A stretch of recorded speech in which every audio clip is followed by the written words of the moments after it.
4 in the morning, you got me up, all cause you need to talk. To 4 in the evening, wanna break up, say that you've had enough.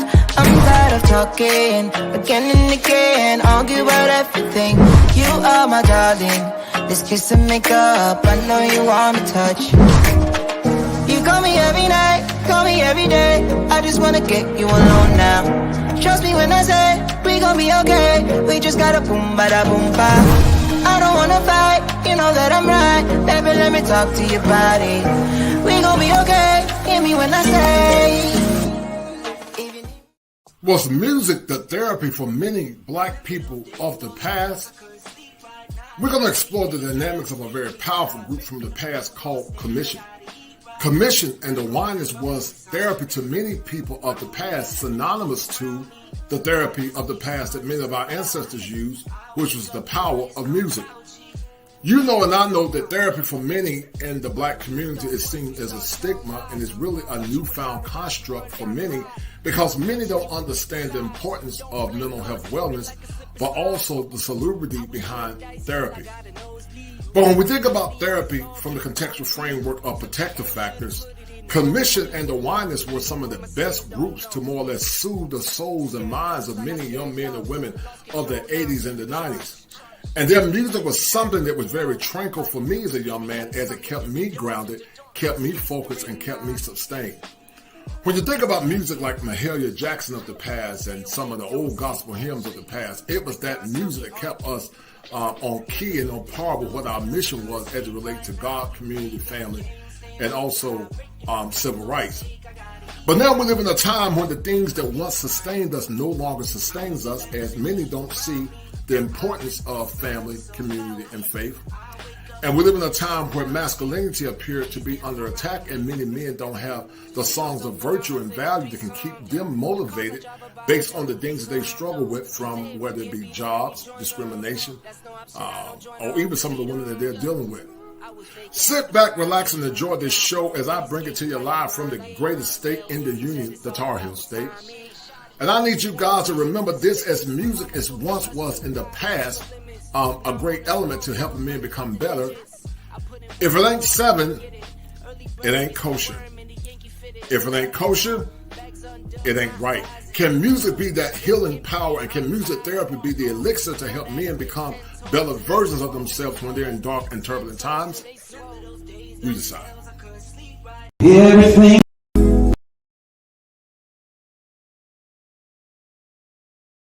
Was music the therapy for many black people of the past?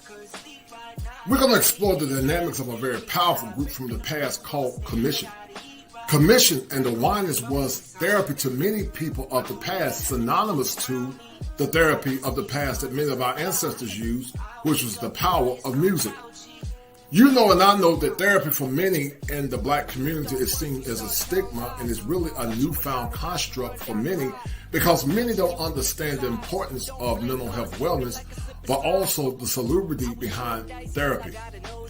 But when we think about therapy from the contextual framework of protective factors, COMISSIONED and the Whiners were some of the best groups to more or less soothe the souls and minds of many young men and women of the 80s and the 90s. And their music was something that was very tranquil for me as a young man, as it kept me grounded, kept me focused, and kept me sustained.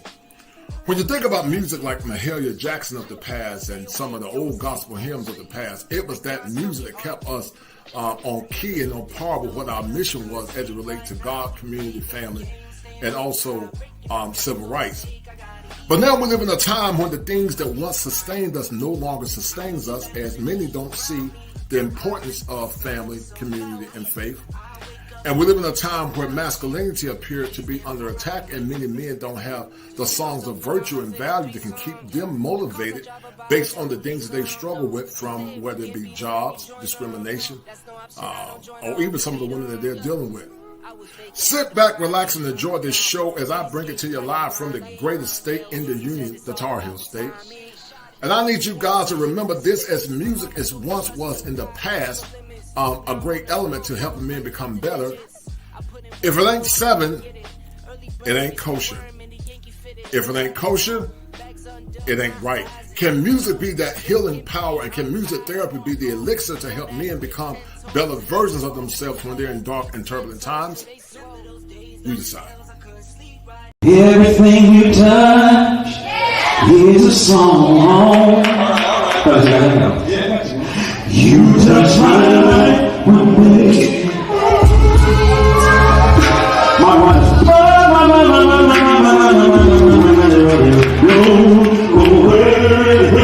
You wrote a song that even the beats with.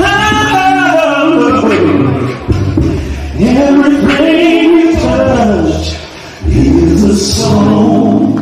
That's nice. Okay. Jesus, oh Jesus. Yes, sir. I trust Him, and I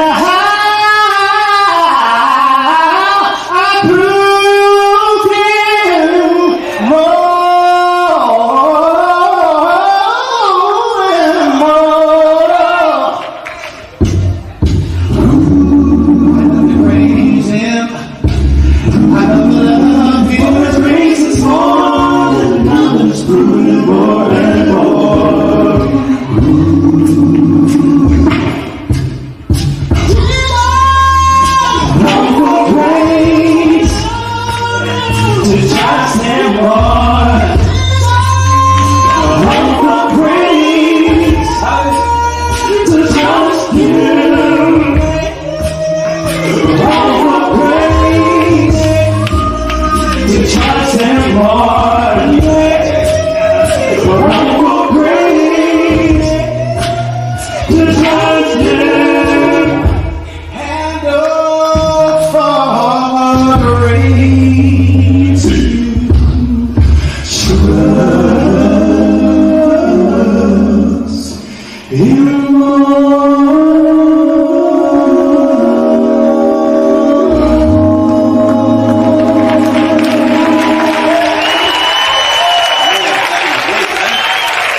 That was going on back when we were going on too. So I gotta go back to that day when we were going on. Okay. Y'all remember what we were doing? Yeah, we do the beat like that. All right, brothers, brethren. We're going to have a powerful show on tonight. We got one of the greatest gospel groups of all times, the Whiners, but also, guys, we got a treat for you. Here live, we got Pastor Max Frank. And, you know, the debate that we're talking about is a debate that, you know, causes a lot of consternation among many. But the Whiners and Commission in their own respective right are great. It's hard to choose because the Whiners give you a different flavor, just like Commission. But we're going to have a powerful show, and you guys can ask Pastor Max Frank, because Pastor Max Frank actually had the benefits of being with both. He was a piano player for the Whiners, but he sung with Commission. So this is going to be a show celebrating masculinity because, as I told you guys in the past, there are 7 steps that a man must go through in order to become optimized. And faith is one of those 7 steps. But also, guys, you can't be the best version of yourself as a man until you understand the importance of your inner sanctum. And so, as we know in this Sunday edition classic, Adam was a worshiper of God. Yahweh, God, was his first mandate. Then it was his purpose, and his woman came last. And so when you're in your purpose and your divine order, then, guys, you can be the best version of yourself. So, Pastor Max Frank, how are you doing, brother? And tell the audience who you are, and having the power, man, to be part of two of, in my mind, two of the best gospel groups in the world, Commissioned and the Whiners. So tell the brothers who you are, man. They're looking forward to this show. How you all doing? I'm doing quite well. I can't complain. No doubt. Can you hear me? Yes, sir. I can hear you perfect. Okay, good. You're a little low on my side, and I got the volume all the way up. Okay, hold tight. Let me change this audio up. Hold on. I don't know why this thing does this. Hold tight, Pastor Max. Testing 1, 2, 3. I can hear you perfect, but you said I'm a little low. Am I low now? I'm still low. Yeah, right. You're low, and I got it all the way up. I'm trying to see. How about now? Is that better? I Is guess that better? Yeah, I guess I got to just keep it close. That's okay. We'll make it work. Okay, we'll make it work. No doubt, no doubt, no doubt.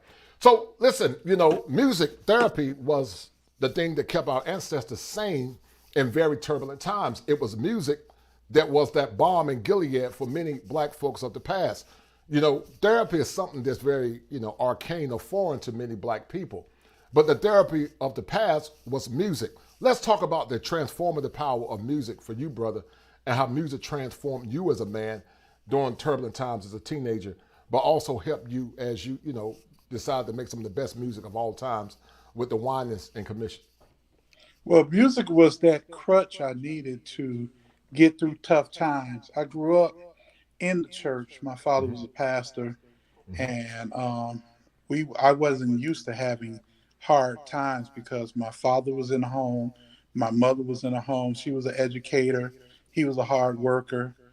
He worked in the community first as a Marine. Then he joined the Army. Well, he joined the Army first as a Green Beret, then joined the Marines. Then came out of that and came into the community. God saved him because his idea was to go through all branches. But Right. the Lord saved him. He became a pastor.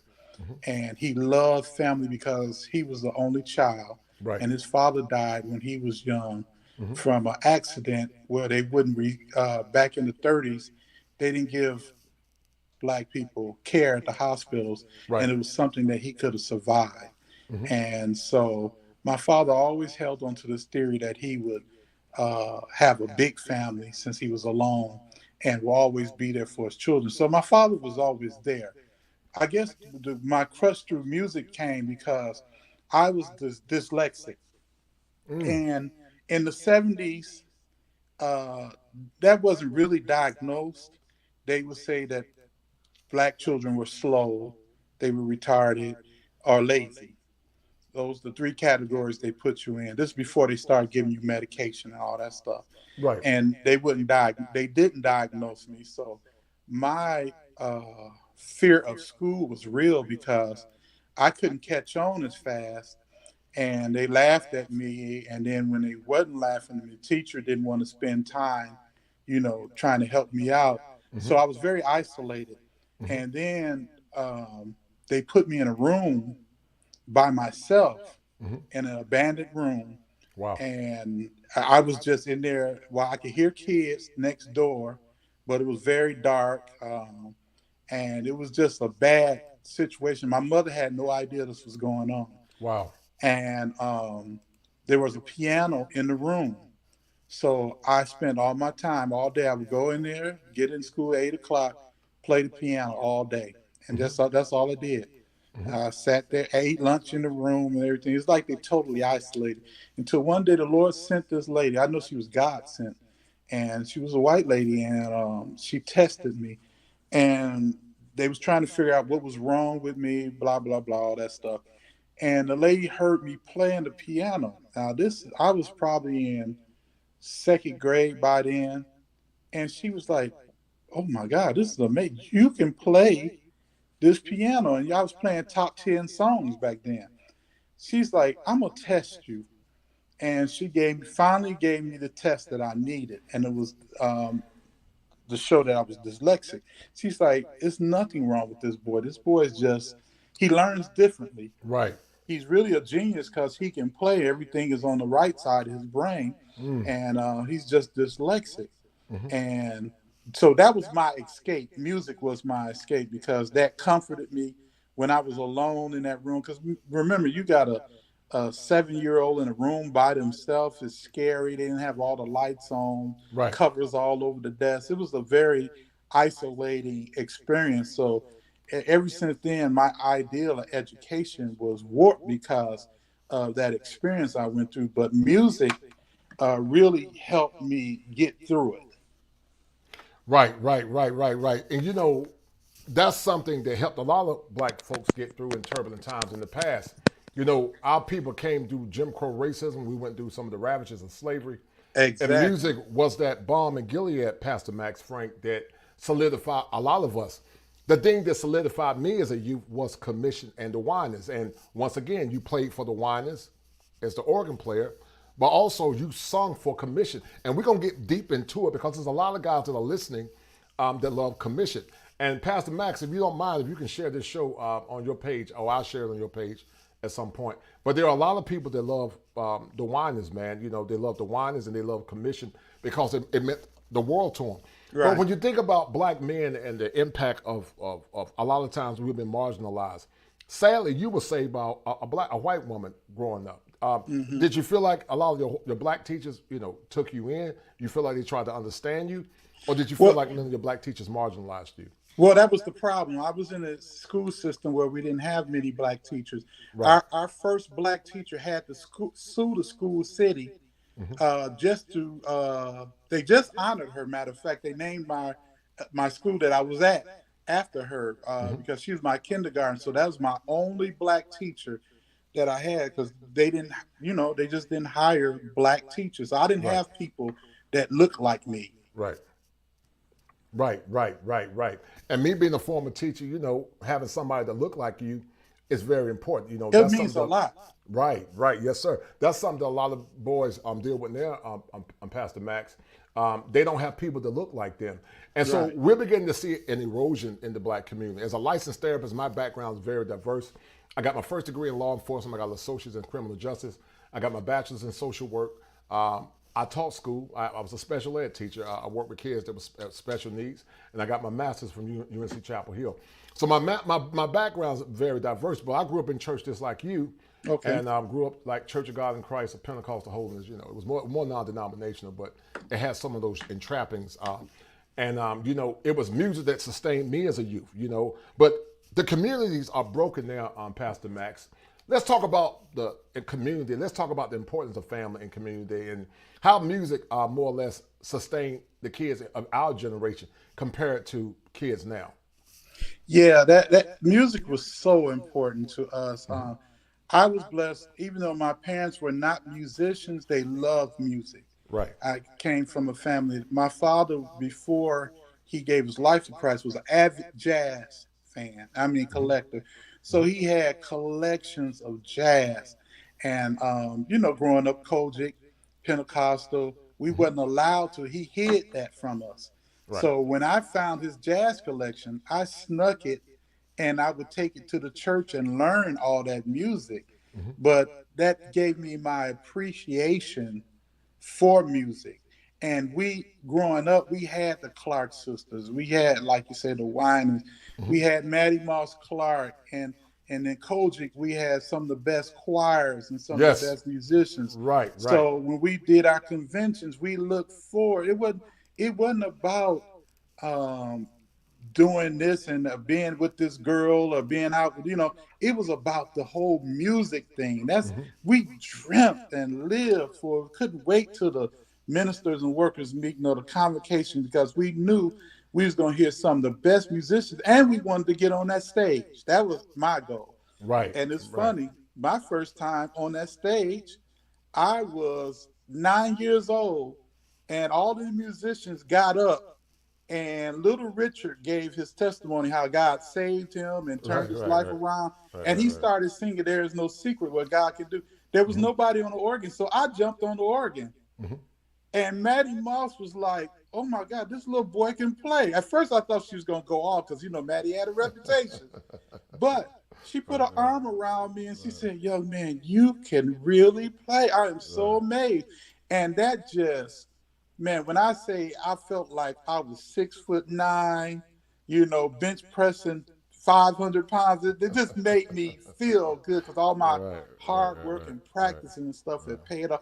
And I just wanted to be on that stage. And when I heard the Winans for the first time, I told my sisters and my brothers, never forget, I said, I'm going to play for them. That was 1980.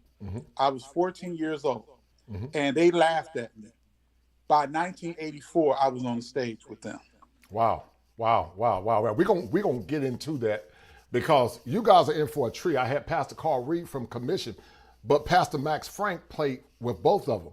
And you guys are working on a movie, Pastor Max Frank, with Commission. But also you guys are working on, you guys have some more projects as well as maybe a new album. Is that fair to say? I believe so. Commission was very transformative Let's talk about the similarities and differences between Commission and the Whiners. Some say that Commission was overall the best because Commission produced some juggernauts: Fred Hammond, Marvin Sapp, you and Carl Reed, and even though you guys were more And solo, Mitchell, yeah. Mitchell Jones, they produced juggernauts. When I say juggernauts, I mean juggernauts. And so when I say you look at the whole package, the Whiners definitely was dope. The Whiners were on point. And I'm torn because with Ron Whiners, his nice raspy voice, man, and Yeah. Marvin Whiners, and Marvin Whiners has done so much. When you look at the totality of the work, it could be argued that Commission might got the Whiners a little bit, but then some will argue there was Take Six. But I think the three were actually different. What were the differences between the Whiners, Take Six, and also Commission? Well, the Winans were the forerunners. They were the ones that were the first contemporary quartet group, all men's group that came out in gospel. That were, again, contemporary, wasn't traditional, Right. and they were produced by LA musicians, so it was very structured well, and their songs were very catchy, great songwriting. Marvin, I told you the other day, I consider Marvin Winans probably one of the greatest 20th century writers in gospel, period, by bar none. Marvin wrote so many hits, Remember the Days of Yea and Nay, Long Time Coming. Long time coming. Right. And the list goes on and on. Question Is. All of those were written by Let My People Go. We just keep on going down, Break Up That Fallow Ground. All of those were just hits. So they were the first sojourners that everybody wanted to be like. Commission would be more like their contemporary younger brothers. Right. Put it. Right. I totally agree. They because they had a newer, fresher sound because we were younger. The Winans were 10 years older than some of us. And so we were younger, and we had the sound of that era. And we learned a lot because Fred Hammond came out of the Winans playing bass. I came out playing keys, So, but they all came up in that same area of Detroit. So all of that was mixed in from the Clark sisters, the Thomas Whitfield, all of that flavored into Commission. Right. And my influence was the Chicago people and stuff. So I would just say Commission was like the younger version of the Winans. Right. The younger version. What does contemporary music means, Pastor Max Frank? What does contemporary means? Some might not know what that means. Tell the audience what contemporary music means. The music of today. That's the best way to describe it. Is the music of today. It's like if I write a song or if I sing a hymn and I want to make it fresh, I make it contemporary, it would sound like whatever is playing now was hot. And we weren't traditional. Contemporary is non-traditional. Right. So we were the opposite of that. Right. It's non-traditional. I totally agree. When you knew you had the gift to play, what doors did it open for you, and did you ever struggle with arrogance? Because you were just like Lucifer. Lucifer, like we talked about in private, he was a musician. He had organs emanating from his body. How did you deal with ego and pride? Because Pastor Max, one of the greatest detriments to the empowerment of black men many times is we let ego and pride get in the way of powerful movements. You were part of two powerful groups, the Whiners and Commission. How did you keep your ego intact? How did you guys deal with that? Because I'm sure, I'm one of the best organ players in the world. How did you keep your ego intact and staying humble at the same time? My best humbling factor was my family. I was one of 7 children, the baby boy. And so, man, my family, they could be on you. And my father. My father was a great influence in my life. And that's why fathers are so important. Yes, sir. Because they teach you lifelong lessons. I'll give you an example. I was just starting to earn money and as a musician. And this is the first time I'm seeing like real money in my face. And I took this, I agreed to do this concert with a lady by the name of Sheila Austin. And I also later got a call to do another concert for more money. And so this lady had put out her money to do this concert. She was paying for everything, but she wasn't paying me as much as the other people. The problem was the concerts was on the same day. But they were different times, but it caused me to be an hour late to the first lady that I agreed to do the concert with. Well, my father happened to be at the concert that I was supposed to be at on time. So when I got there, the lady was really hurt. She was flustered. She did a concert and stuff. And, but it was, it was hard for her to do her concert because a musician wasn't there, the keyboard player. And my father came to me and said, son, I'm so hurt. And the last thing I ever wanted to do in my life was hurt my father, disappoint him. And he said, son, he said, when you give your word is your bond. He said, don't ever do somebody like that. You give them your word. I don't care if they're paying you $1 million. If you gave your word to do this concert and she paying you $25, you do that $25 concert. And if you do that, at least you have your word. Yes, sir. And I your like word that. is everything. Your word is everything. Yes, let me tell you, that has stuck. That was over 40-something years ago. And my father's gone on to meet the Lord. But that life lesson right there, I remember to this day. And that's what taught me integrity. Yes, sir. And when you have integrity, you don't have to worry about your head getting big. And so my family, my father, that was one of the reasons why I didn't have to worry about pride. And he taught me at an early age, your gift came from God. It didn't come from lessons because I didn't take lesson in my life. Right. It came from God. So just like he gave it to you, he could take it away. He can take it away. Right. That's powerful, man. And I think when you realize where your power comes from, you're not prone to hubris. Right. Get caught up in hubris because they don't realize where their power base comes from. And we're living in a time now, Pastor Max, where we need the unification of men and the unification of brotherhood. Let's go back in time and talk about a time when you remember, and I remember, when fathers were more intact. I like that word, hubris, by the way. Yes, sir. That's that Carolina education, man. But let's go back in time, Pastor Max, to a time where families were intact. But before we go there, I want you to tell the audience about your formative years. Where you're from, if you don't mind sharing that. Where you're from, and if you went to college and all that good stuff. Okay, I'm from a small city in Hammond, Indiana, and that's right outside of Chicago. We're the last city in Indiana, which is right next to Gary, where the Jacksons came from. Right. And if some people know the Steele family, right now they're in Minneapolis. They're really big in Minneapolis, and all of us came out of Northwest Indiana. Again, my father was a postal worker for many years and a pastor. My mother was an educator for 35 years and taught majority of the people that are right now adults in Hammond.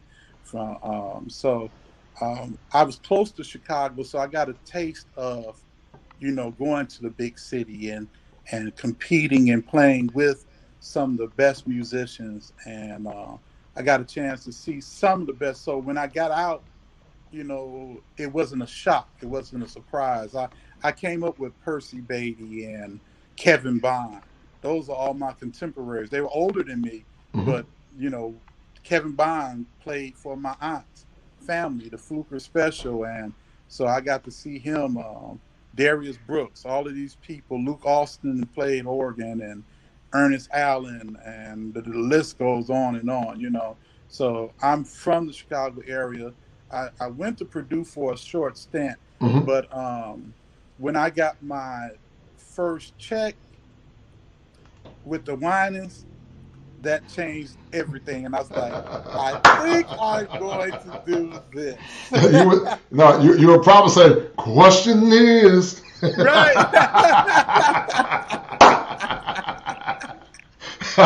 You were saying question is when you saw that big check, man. And you know what, man? I love your humility, man. You and Carl Reed, you would think two powerful juggernauts. You know, you guys are very humble, man. And you know, you don't have any hubris where you had every right to be hubris, but you know, it's just rare because you don't see in this day and times. And you talked about something that I remember, Pastor Mac Frank. Okay. Something we used to say as men. We used to say word is bond, and I'm the same way. You know, when it comes down to YouTube, you know, if you got 10 subscribers, if I tell you I'm coming on your channel, I'm going to do it. If you got a million, I'm going to do the same thing because, you know, God doesn't show partiality among men. He doesn't have what I call a YouTube caste system, you know, based on your subscribers. I'm going to show you love. But you know, I respect you highly, man. I respect you highly. And you definitely have the intestinal fortitude that so many men had from the past. But let's go back and talk about the importance of fathers and masculinity in a time where masculinity appears to be under attack. Let's talk about the power of masculinity, but also let's go back and talk about the times when you remember families being intact compared to families now. Yeah, man, it's amazing you say this because I was talking with a friend of mine the other day, and I remember I didn't know of many people that I grew up in the community with both parents in the home. Even my classmates, both of their parents, you know, they might not have been saved, but they were both in the home. Dad might have been a drunk, but they were still both in the home. Right. And so it was really weird for me to see people that didn't have their father, their dads in their life. And my dad taught me so many lessons that even to this day that I hang on dear to. And that's one of the, I'm going to go back even more. I could play at the age of 3, but I hid it. I wouldn't play because I wanted to play the drums because the drums was more of a masculine instrument. Yes, sir. You didn't have, and if I could be real, you didn't have a lot of gay drummers. Right. But the piano and organ you did, so I didn't want to be associated with that, you know, growing up. So I just didn't let people know that I could play. But the problem was at our church, there were 1,000 drummers. So that meant you only got one song a piece. And it was always, when it got to my song and testimony service, it was always, yes, Lord, something slow. Yes, Lord, something there. Yes, Lord. And then the next song would be, I'm a soldier. I'm ready to jam, and the Jews pushing me up. No, you had your turn. So, I got frustrated, and I was like, I'm going to do this thing. And I was always looking for examples of men that were men, not, you know, the other way, to emulate. And it was one person that really took a part in my life, and his name was Elder David Blakely. And he was my mentor. And the thing I love about him, that you didn't have to worry about when I say he was saved for Jesus and running for Jesus and still running for Jesus, he was one of those people you could leave your kids with, and you wasn't gonna worry about any funny business going on. Yes, sir. Right. They weren't gonna mess over your daughters, and they wasn't gonna mess with you. I mean, he and his wife were a team. Matter of fact, I was with them today celebrating his wife's 85th birthday. Happy birthday, Mother Blakely. But I wanted you all to know they instilled life lessons, not just playing, but they taught us how to live holy and to live right. Now, we might not want to do it because, you know, we were young. You were young, right. They were like the fly in the bean dip, but they were great examples. And so he was one of the first people that really sold into me musically, and that my father would let me go because my father was very protective of me. And he had a right to be, because I did have a gift. And, you know, people would misuse a gift. Right. They will exploit you, and you know they sure will. You're dropping some gems, man, because we live in a world where people tend to minimize the impact of fatherhood. Let me read out these super stickers real quick, Pastor Max, and then we'll get back to the conversation. And I'm gonna bring up some classics from the past because I can still hear Marvin Whiners sing "Question Is" and "Tomorrow" and you know, "Just Don't Want to Be Loved," and I can hear Marvin Whiners, you know, playing the song "Consecrated." I mean, the music is so powerful, man, that if you're not careful, you know, you don't want to revoke the man card, you start crying. Right.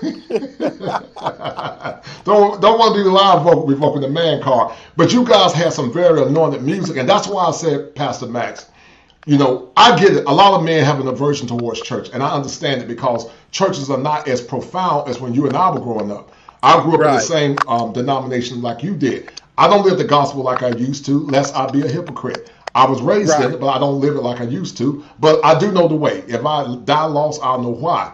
But men had a safe haven, which was God. Men were worshipers back in the past. They had a place where they could talk about and tell God their stories. But men now don't have a place because they have a very negative aversion towards things of spirituality and faith. But let me read these super stickers out. Let me know if you can hear it. I don't know if you can hear it. Do you hear that, Okay. Pastor Max? You hear that? Did you hear it? Uh-uh. Okay, you didn't hear it. Okay, hold tight. I gotta get this thing right. Hold tight. Hold tight. Okay. But yeah, I'm looking forward, man, to that. Definitely looking forward to the new thing, the new one come. Can you hear that? Okay, now here. You can hear that. All right. So shout out to my dear friend Linda Moore for that $5 super sticker. Thank you, Linda. Glad you're enjoying the show, love. And shout out to my man Top Gun. He says Sunday service. Listen, guys, I'm giving you guys gems. It should be more than 15 people in the house.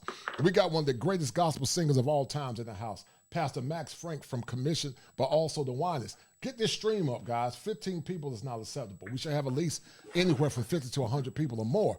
You know, this man took the time on his busy schedule to show you guys love and to talk about new projects. The least that we can do is to get this stream up. So I need everybody to share this content. Share this content because every time we talk about solutions, everybody said, let's talk about solutions. So I'm giving you solutions from an elder's perspective. I'm giving you solutions from one of the greatest gospel singers of all times. But I'm a firm believer, Pastor Max Frank. People say they want solutions, but they only want solutions as it relates to tickling their flesh. But we're going to talk about that in a minute as well. Shout out to my man, Sir Hill, for that $10, $20 cash app. Thank you, brother. Thank you, Sir Hill. And shout out to James Turner for that $20 super stick as well. I really appreciate it. But let's get back to topic, man, because, you know, we're going to shame the devil today. Let's talk about, once again, man, the importance of fatherhood, the importance of having intact homes. Is there an attack, Pastor Max, on masculinity, in your opinion? Can you hear me? Oh, definitely. Definitely, because Right. The enemy wants to tear down the structure of the family. Yes, sir. And the first way to do it, the Bible talks about, you bind the strong man, you can take the city. Right. And the enemy wants to destroy the very thing that God instituted, and which is marriage. And he figures if he can do that, he can make everything else God said a lie. And so it's an attack, an assault on the family, on the head of the family. And that's why, see, the enemy doesn't have a problem. And please, anybody listening to this, don't take this the wrong way, because I am not by any means a chauvinist and don't think women should have this or have a right for that. But the head of the house is the man. Right. Their job is to protect. Right. Their job is to provide all of that.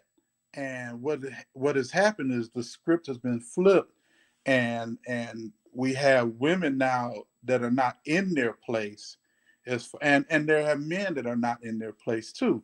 So it is all out. It's not all women's fault. So I'm not saying that. It's really the fault of men, because when we don't be in our place and we don't protect, we end up with a situation like Adam and Eve. Adam wasn't where he was supposed to be with Eve, and that's why God asked Adam, where was Eve and everything. Right.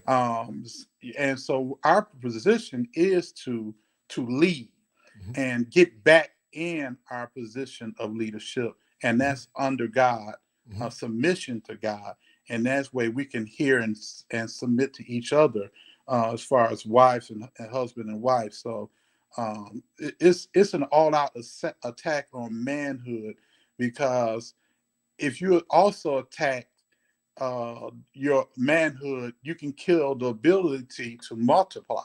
Right. and that's very dangerous, because if you can't multiply, you'll become extinct. Right, right, right, And that's right. why there was such an attack on the black man in the 60s and 70s, and so many are incarcerated. They didn't mind women being empowered and stuff, but they was trying to stop the ability of us to multiply in great numbers. Right. And so that's why we were in prison over minimal crimes. Some of us got some of the harshest sentencing, Yes, sir. and years for stuff that we should have paid a fine for. Mm-hmm. But again, it was to stop the increase, the multiplication, the ability because when we multiply, we're stronger. And so there's an all-out attack to stop our ability to expand. Right, right, right. No, I totally agree, man. And we say men should be in place, and I'm going to play the devil's advocate. But we say the men be in place, but we have not adequately, Pastor Max, raised our boys to the level of being in place because we're constantly exonerating our girls.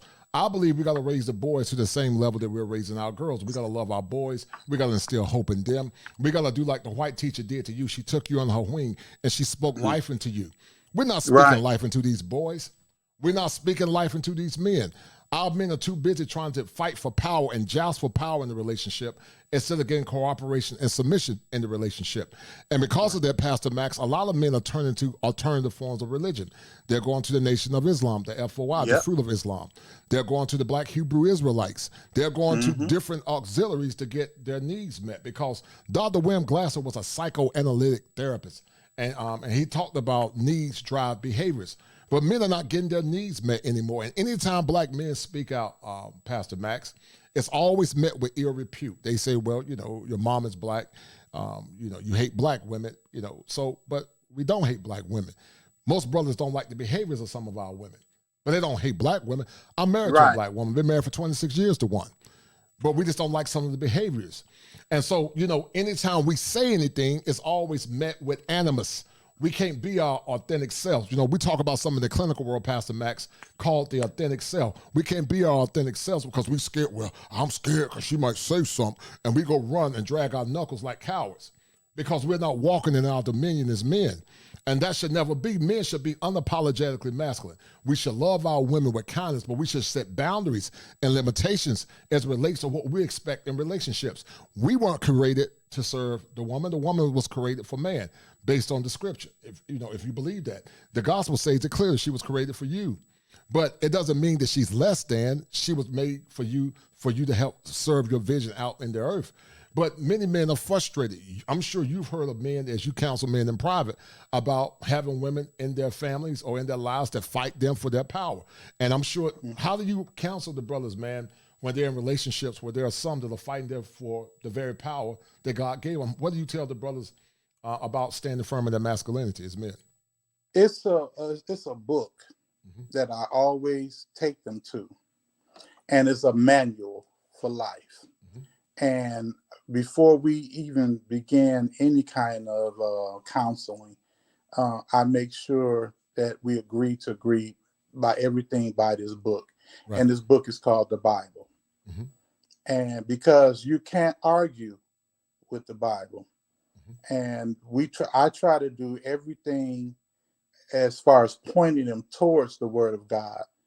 And if they're serious about, both of them, man and woman, are serious about their relationship with God and what is right, they'll abide by the Word of God. And I've never had an issue where people just, if they do reject it, they reject the Word, they know they're rejecting the Word. Right. It's not a thing where they're oblivious to what's going on, because you got to be careful with this world system. This world will tell you happy wife, happy life, but that's not biblical. You can't find one scripture that says, now I'm not saying not, take care of your wife and all that stuff, but you got to submit one to another. And so this world system is different from what the Bible says. And see, a lot of people have used that line for manipulation to get what I want. And what happens is one side suffers You can't be in a situation in a relationship where one side is always getting what they want. Yes, sir. That's not balanced, man. It has to be. It's not balanced. Yes, it has to be balanced, right? And it won't work. It won't last. It won't work, right? Because what's going to happen, Pastor Max, she's going to end up not respecting him. I tell people all the time in the clinical world, we call it behavior modification. And behavior modification, he benefits and she benefits. It's called a symbiotic relationship. They both are benefiting from the relationship. But if you're in a relationship where she's always doing all the benefiting, then, eventually she's going to get tired of you and she'll use you until she get rid of you. But she's not going to respect you, because women want men that they can look up to. Women don't respect power and strength. They respect power and strength only. And so a lot of women have not seen true masculinity in this rarefied form, in this rare form. You saw it, I saw it, your granddaddy saw it. But these women are not used to masculinity. They're not even used to masculine men in general. Sadly, many have never seen fathers in the home, because 80% of our children are being born in single-parent homes. And Pastor Max, you remember a time growing up in Chi-Town, we didn't have the epidemic of single-parent homes like we do now. Exactly. It's at an all-time rate now, and it's causing a lot of disruption in the Black communities, because we can't get any form of movement going because the family is so broken. Let me read out this super sticker by MC Wellens of Recovery. He said, "We have artists anonymous meetings. I'm thinking of going because I barely touch my trumpet. I'm blocked. I don't know what that means, but shout out MC Wellens of Recovery." But let's talk about that, and I'm gonna pull up some of the songs of Zion from the past with the Whiners, man, because and then I'm gonna do a little clip that I had with Commission. And listen, YouTube, this is Pastor Max Frank. He owns the music to Commission and the Whiners. so I hope you guys don't cite me, because this is his music. But I don't think they look at it like that. Do you guys own the music, or is it Verity's music or Light Records? Who owned the music? It's depending on if they signed a publishing deal or whatever. I know the songs that I wrote, I own. Mm-hmm. I never signed a publishing deal with anybody. I wanted to control the ownership of anything that I produced or wrote. Right. So, but I know at one time Fred probably signed a publishing deal, so Verity might own his rights and stuff. But everything that I written, I own all of mine 100%. Okay, good. I want to definitely hear some of your music if you don't mind at some point. But let's get back to topic. You didn't see a lot of dysfunction in the Black churches or the Black families. When did you begin to see the decline? You're now Gen Xers. I think you're 55, so I think you're a Gen X or a boomer. Mm-hmm. You're probably a tweener. But I call it the Gen X Nexus. When did you see the decline of the Black family? Well, not the Black family, but the Black family, the Black family, the Black community. We saw it some in Chi-Town. We saw it some in the South and North Carolina. But when did you begin to see a radical decline from intact families, homes, and communities? When did you begin to see it really getting bad? It was already bad, but it was getting worse. When did you see that happen? Yeah, I see. It was always bad, and I'm gonna say I was protected from it because I grew up in a community that had fathers there and men. I grew up in a community where if you cut up and your father wasn't there, they was gonna give you a whooping, and then tell your father, and you was gonna get another whooping. Mm-hmm. So I had community, and I was blessed in Hammond. I wasn't raised in Chicago, so all while I was raised in that atmosphere, at the same time, I grew up like in Good Times that was on TV, and you right. knew of the dysfunctionality of Chicago, right. of fathers not being there. Right. So I was sheltered from it, but I didn't see it with my own eyes until I started touring. Mm-hmm. And that's opened my eyes out. Wow, it's more of the world that's like that than like how I was brought up. Right. No, that's powerful, man. We're going to talk about the importance of men finding that sacred place to get in contact with the Creator. Because I'm sure your prayer life is what sustained you many times as a youth. But before we talk about that, Pastor Max, is there a crisis in spirituality in your mind? As a pastor, esteemed pastor, is there a crisis in spirituality? And why can't Black men find the church as a safe haven to go to, in your opinion? Well, it is such a loaded question because It is loaded. I agree. yeah, it is a crisis of period, and a lot of it is the church's fault. Mm-hmm. We were so concerned at one time, and I'm talking in my lifetime, of deliverance movement. And then the deliverance movement went to another movement, and that movement went to prosperity. Mm-hmm. And then prosperity went to this. And, and the world looked at it from the outside as a gimmick. The church has just become gimmicky. And the bottom line was the dollar. It's like everybody wanted to have their own kingdom unto themselves instead of building the kingdom. Mm-hmm. And so a lot of that is our fault, right? Because we allowed it to happen. And when I mean by we, it's not the sheep's fault, but people that was in leadership that know better, that are responsible, that God puts a heavier weight on as far as their responsibility of and the blood that could be on their hands. They took advantage of people, and so it made this generation, especially millennials, say, I'm not going to fall for the same thing my mother and father fell for. Right. My mother was used and taken advantage of, didn't pay her house note, but she would pay.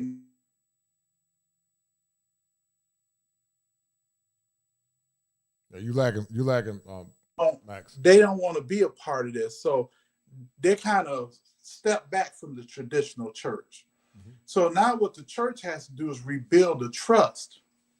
And we have to have people that are really about the kingdom and not building themselves a kingdom, not about prosperity, not about getting over, but helping people, about serving people. Jesus was about service. That's why he put on the apron and washed filthy, stinky, dirty feet, is because he was showing the disciples it's not about who's going to be next in command so you can be the big boss. It's about who's going to be the greatest servant. Yes, sir. So that's one of the reasons why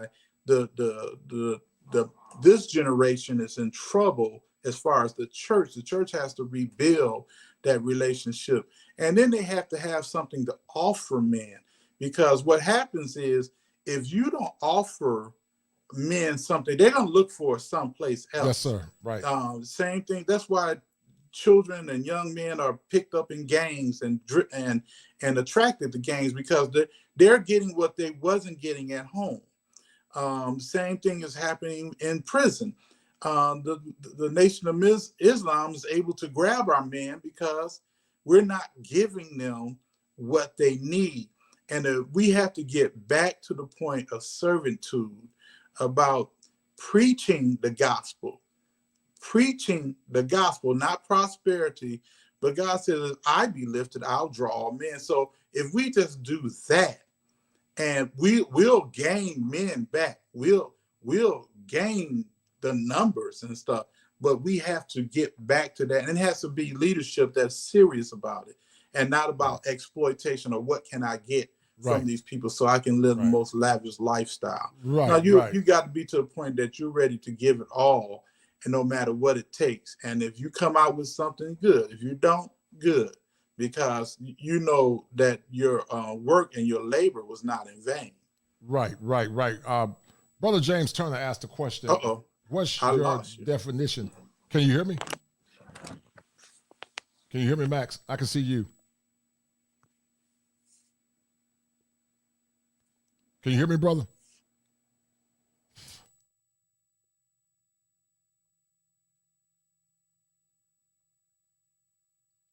Can you hear me? I can see you. Can't hear you, though. Hold tight. Unmute yourself. You got to mute yourself, Max. Unmute yourself. There you go. Testing. Yes, sir. I can't hear you. Can you hear me? I can hear you. Yes, sir. But I can't hear you. I don't know. They can hear you. I can hear you. Perfect. Oh, Lord. It's okay. It's okay. In the meantime, give me something. I'll put a link up, guys. In the meantime, Max is getting his stuff together. Guys, share this content. Let's get this stream up to 50 to 100 1, people. 2, 3. 100 Okay. people tonight, guys, while Pastor Max is trying to get it together. They can hear you. She says she can hear. We can hear you. I hear you. I hear you. You hear me, but I don't hear you. You don't hear me? Okay. All right. As soon as he come back, guys, Pastor Max will be back in a minute. He might have to pop back in. He said he couldn't hear me.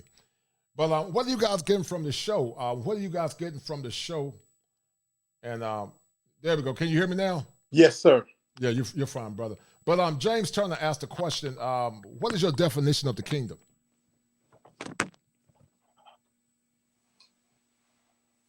What is my definition of the kingdom? Yes, sir. He said, what's your definition of the kingdom? Real quick. Yes, sir. It is building what God instituted. Is building for his glorification. My thing is the kingdom it definitely encompasses us as believers, but it also building God's platform, what he has intended for us to do. And whether it be win souls, feed the hungry, to be an intricate part of this world, to be a light. That's all building God's kingdom. We are all a part of God's kingdom, but we got to make sure that we are doing and we are building things that glorify God, that bring attention to God, so we can be better people. All of that is God's kingdom, and I think that's what we all should be doing. We should be helping people get to their purpose and even in not just their purpose, but meeting their need. Mm-hmm. All of that is part of the kingdom of God, and we should be doing that. Right. No doubt. I totally agree, man. I'm going to bring up something, man. We're going to compare and contrast commission. You will, once again, this esteemed brother, Pastor Max Frank, had the awesome and ostensible job to play with commission and the Whiners. You guys don't understand. It don't get no bigger than this. These guys were who I looked up to as a kid. It was Marvin Winans and Carl Reed and, Take Six and Fred Hammond. Those guys kept me grounded as a youth. I wasn't a bad kid, but, I grew up in the gospel choir as a teenager and also as a young man. And their music kept me grounded. I would have never thought in a million years, brother, with the power of technology, that I had the distinguished honor to reach out to you almost 400, 500 miles away in another state to talk to Max Frank from Commission. I had the tape called Irreplaceable Love, and we're gonna pull that cover art. Actually, I'm gonna do it now. Okay. Let you guys know we got a real OG. He ain't a Keystone Gangster Crip though. He ain't one of them Keystone Rangers from Chicago. Yeah, they was some real G's, Doc.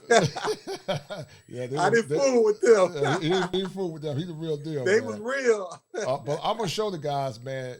We're gonna show them the real deal because you are the real deal, and it's an honor, man, to have you on the platform. Thank you. I want to get more, and I'm gonna bring you back again. You and Carl, man.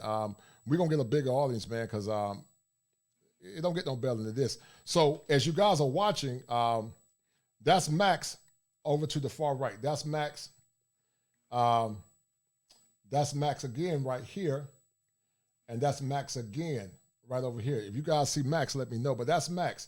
He was one of the lead singers with Commission. What song was you in, Max, with Commission, with Irreplaceable Love? Okay. That was a powerful one. What songs were you in with Commission on those particular albums? So they'll know. I wasn't the singer. I was the producer. Producers. I'm sorry. I apologize. I was over the band. Yeah. Mm-hmm. Even though they had pictures of us singing and stuff, really, I didn't do a lot of singing.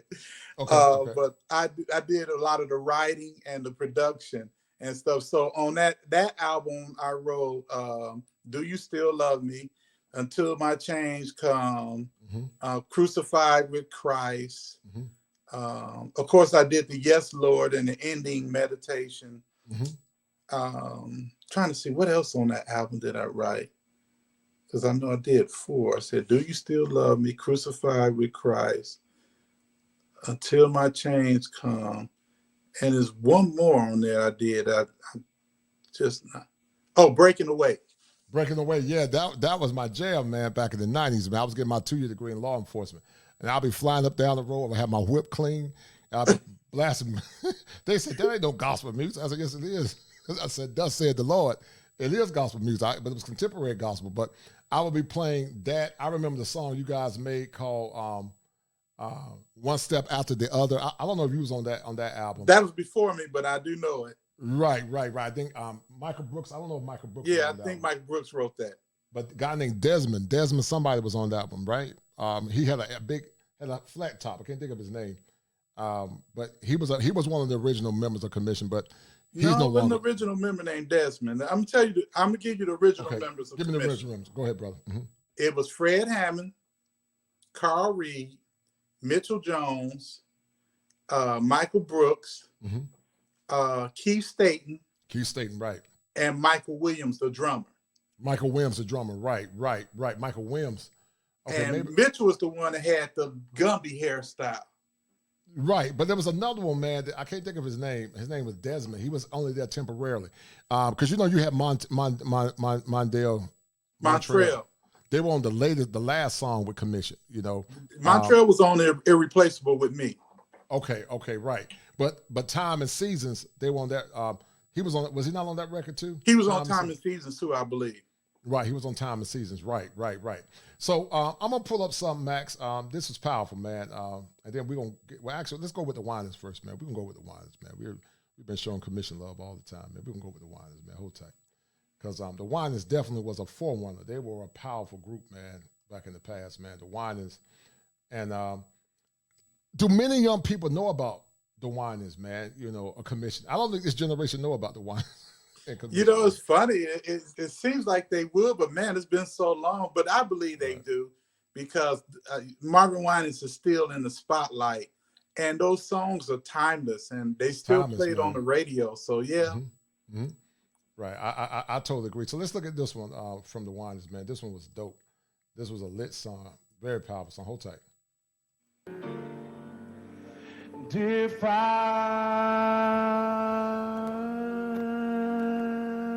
can walk through that city bright and fair,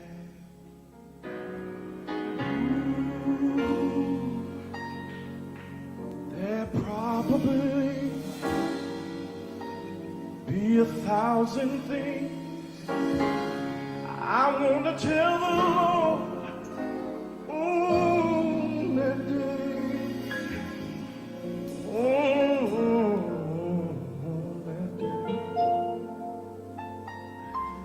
That day.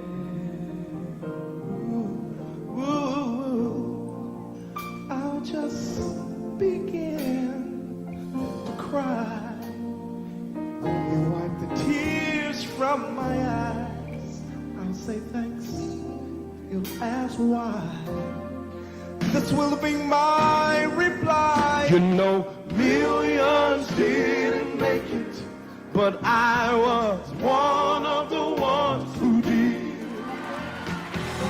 Millions didn't make it, but I was one of the ones who did.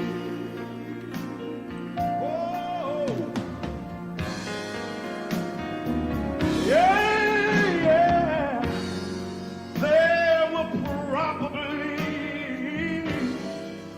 be 1,000 things that I want to tell the Lord, talk to the Lord on that day. On that day.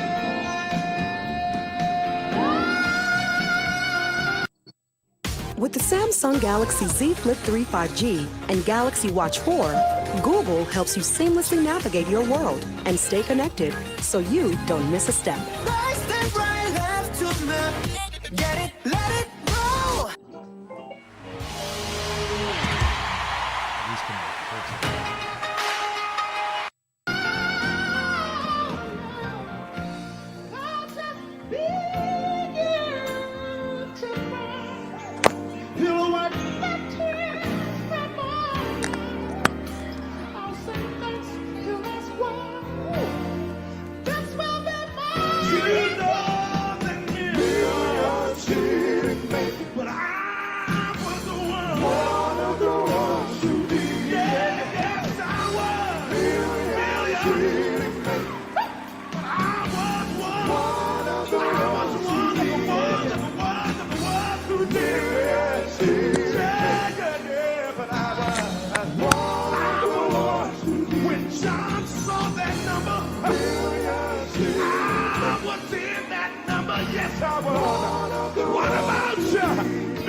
Pastor Max, what did it mean to you to sing with the Whiners, man? What did it mean to you to sing with the Whiners? That's funny. I'm on that video. I'm the one playing piano. No, get out of here, man. Are you that's serious? me. When you look Don't at the talk. that was live at the Beverly Theater.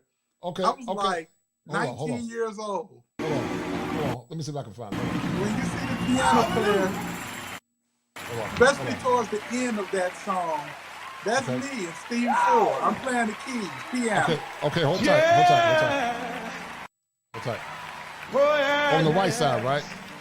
Do I have anybody here that was in that number? Okay, I see you right here. Where the arrow's at. Is that you? It's not showing me. I'm not seeing that. Okay, hold tight. I just see me. I mean, I'm not talking about just because times are good right now and being born again seems to be in style. Do I have anybody that's going through great trials and tribulations and want to make it anyhow? I think you right here. You see that? Yeah, you I see had the dot? short hair. Right, that's you. I think that's you right there. You can barely see it right here. We better move on here. Touch somebody and say, I was one of the ones who did. Yeah. Billions didn't make, but I was one of the ones who did. Billions didn't make, but I was one of the ones who did. Jesus thought you were worth it. You know, I want to talk about the brilliance of being black men. You know, you think about men, we went through Jim Crow racism, not you and I, but our ancestors did. Mm-hmm. And there's a level of brilliance, Pastor Max, as it relates to black men. But before we talk about that brilliance, let's go back to, because I don't want to confuse you, but let's talk about what was it like working with the Whiners, and then we'll address the brilliance of black men. What was it like working with the Whiners, man? You know, being a 19-year-old, being one of the greatest gospel groups of all times. What was it like playing for the Whiners back in, I think, the 80s? Oh man, it was like I died with the heaven. Mm-hmm. They were the #1 gospel group back then, you know, and they were hot. They were just getting recognition even in the secular world, mm-hmm. in the secular arena. So they were doing stuff like the Oprah Winfrey show. Right. And I did that show with them. Mm-hmm. So you could see me on that. It was just like my prayers were answered. They were everything that I thought they would be as far as creativity. Marvin Winans, again, was probably one of the greatest geniuses as far as songwriting, setting up a song. Oh my God, nobody, even when I got with Commission, nobody had the gift like him. That's because he's a preacher. Right. That man could set a song up to the point where you raising your hands, hallelujah, and they're, hey man, you're supposed to be playing. Right. And that has happened to me a couple times because dude was just, if you're not careful, you'll get caught up in the emotions, you know, and that's a good and bad thing because on the business side, it was the total opposite. And that was the part that I say was the downfall. But as far as talent, and let me say something about their father. Their father was the real deal. Everybody called him Skippy Winans, Pop Winans. The Skippy Winans, Pop Winans, right. Yeah, he was a barber in the city, and he was serious about Jesus. Mm-hmm. And when I got on the road with them, they used to make us have church service every morning. We had to meet in a room and testify and do the whole thing. He would preach to us and stuff because he was serious about God. Mm-hmm. It wasn't no messing around and doing nothing. You wasn't going out, no curfew, no nothing. You was going to be serious about Jesus or get out. Mm-hmm. And he was the real deal. Mm-hmm. So it was good for me when I got there because I was so young. And my parents were nervous because this is my first time. I'm come from a small city, even though I'm close to Chicago. Right. That I'm being exposed to the world. They wanted to make sure that people wasn't taking advantage of me. So those first years when I was with them and when their father was was traveling with them, it was good because it gave me a chance to grow up and mature. And then when he stopped touring with them, that's when things kind of started really changing. But I was mature enough to handle the change. Mm-hmm, mm-hmm, mm-hmm, mm-hmm. Right. That's powerful. Now, you talked about the business side. If you feel comfortable elaborating, what do you mean by that? You said things. Well, it was the pay. It was the way things were done, where the band wasn't allowed to grow. And what I mean by that, we didn't do a lot of playing on the albums. And like, when you get your name on something, Right. that's how you grow in your career. Right. And we didn't get that opportunity. And I believe it was purposely done so that we could be kept where we were. It was no way for expansion. It's kind of like the NFL. Best way to keep a black coach from moving or leaving your team is don't let him become a leader of something. Right. Let him become a head coach, or let him become a positions coach. Right. Because then you ain't got to worry about him leaving. That was the same thing, unfortunately, right. with the Whiners. Now, when I got with Commission, I was allowed to do the stuff that I was doing back home in Jingle World, and Keith, when I was doing production on Keith Washington's album and stuff like that, I was able to come and do that immediately. And that's where my name got out there. And that's all I wanted, because I wanted to eat. Your name don't get out there, you don't eat. You can't provide for your family. Can't provide for your family, right. And sadly, man, it's that's the part about the human nature and the ego of men that many times get us in trouble. Look at how much more powerful the Whiners could have been if they had more or less done the right thing to keep you in a place where you were happy and they both were happy. Would you say, and I'm not trying to boost your ego up, but would you say that their production went down a little bit when you departed, or would you say that it was as good as your production? Well, see, the thing is, they wouldn't allow me to do the production, so that was the thing. I was just doing the live stuff, and so they just brought in another. It was 1,000 Max Franks that wanted to play for the Whiners and would have done it for free, and they knew that.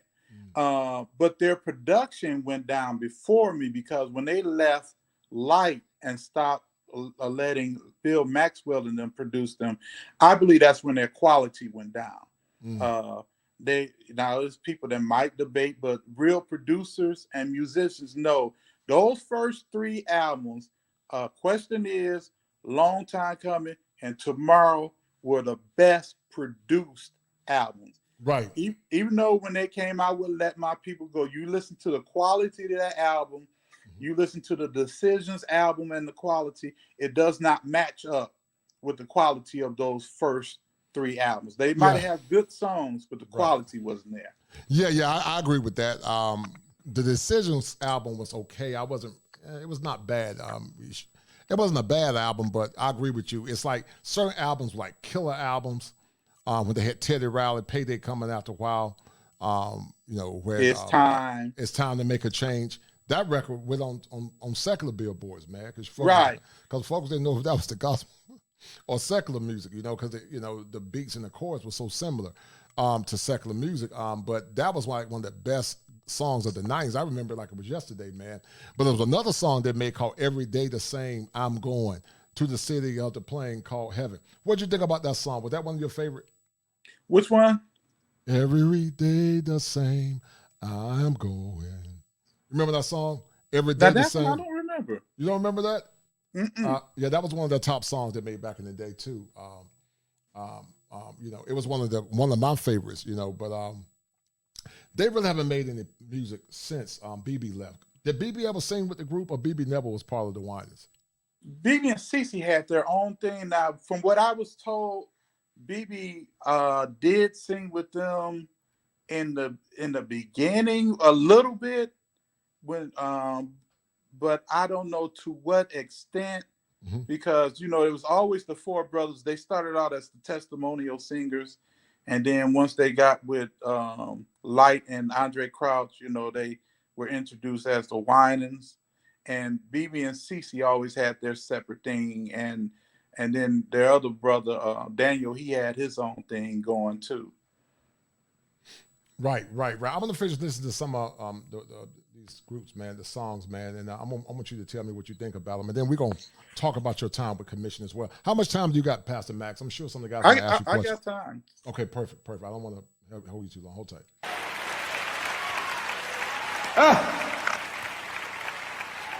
God has a way of taking broken lives and people with broken dreams and broken ambitions and giving them another song.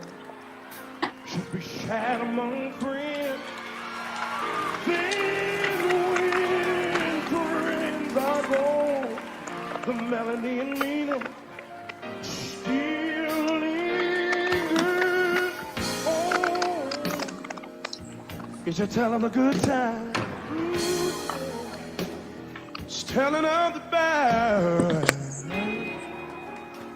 Tells of when we're happy and when we're sad. Everything you tell is a song. You touch my life one day, and my burdens roll away. You wrote a song that even the bees could hum. Everything you do is a song. Say it again. Everything that you ever did, it's a song. You touched my life one day, and my burdens rolled away. They rolled away. You wrote a song that even the bees could hum. Everything you tell is a song. Oh, you touched the bird, and that's the song. And it started to sing. You went in the jungle and you touched the lion, and that's the song. And all the lions started to roar. You touched the bell, that's the song. Oh, that bell started to ring. Yes, it did. If you listen real close, everything in nature sings. Yeah. Everything you touch is a song. What I like about it, you touch my life. Oh, I'm mighty grateful. Along came Jesus and touched my life. You touched my life. I didn't think I could last, but along came Jesus. Oh, he did lay his whole hand on me. You touched my life. I can't give the praise to nobody.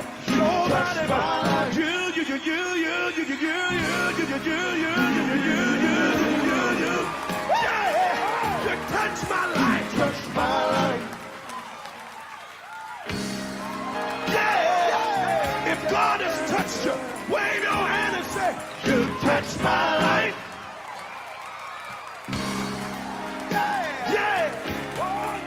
I'm glad about it that you touched my life. All my burdens, all my problems, they rolled away. They rolled away. You wrote a song that even the bees could hum. Everything you touch, everything you touch. Everything you touch is a song. I think that a song should be something more.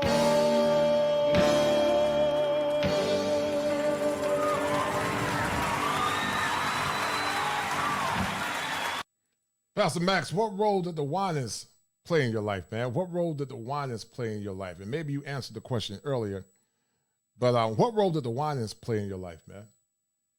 They were an avenue to introduce me to the really great icons in music where, for example, I got a chance to meet Quincy Jones through them, Michael Jackson, because they sang on Man in the Mirror. And I went there for a recording.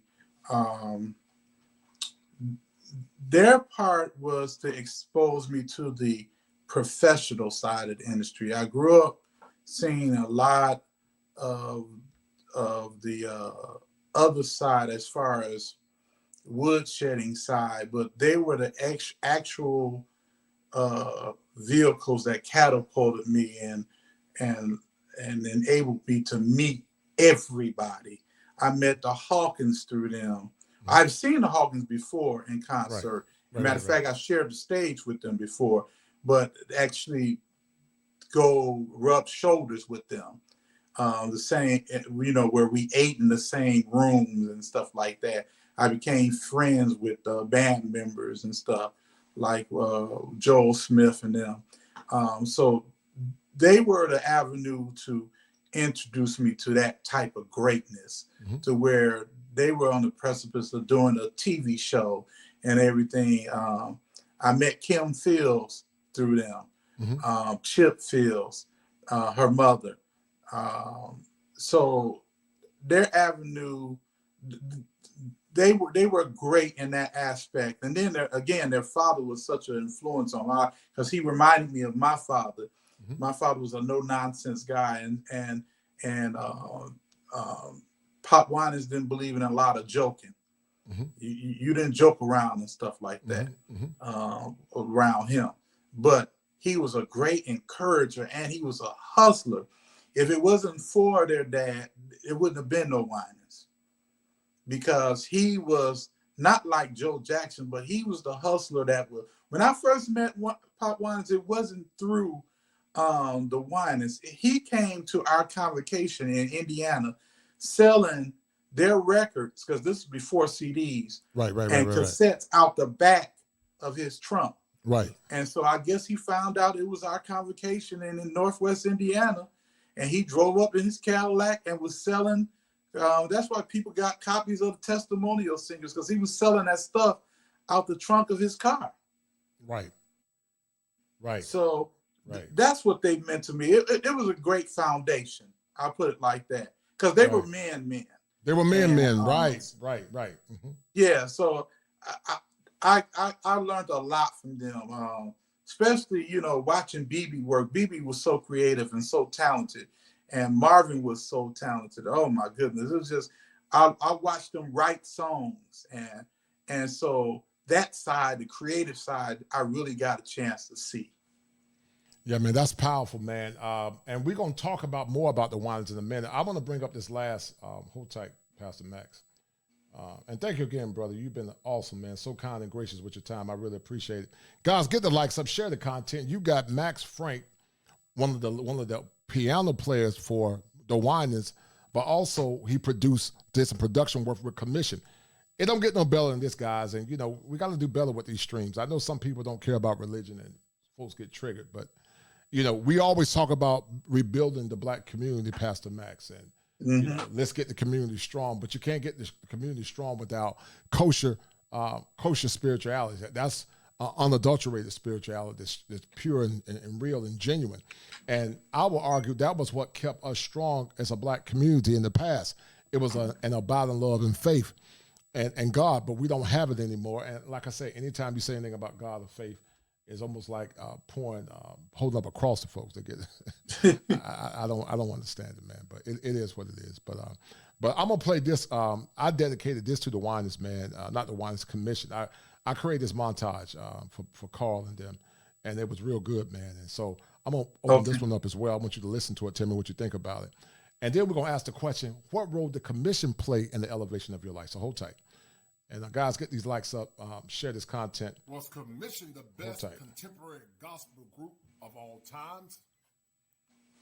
Commission played a powerful influence on groups like Boys to Men, as Boys to Men was one of the hottest secular groups of the 80s and the 90s. But also before Boys to Men, there also was Byron McKnight. And Byron McKnight was another swooner that had a very velvet voice and a falsetto that often melted the hearts of many women.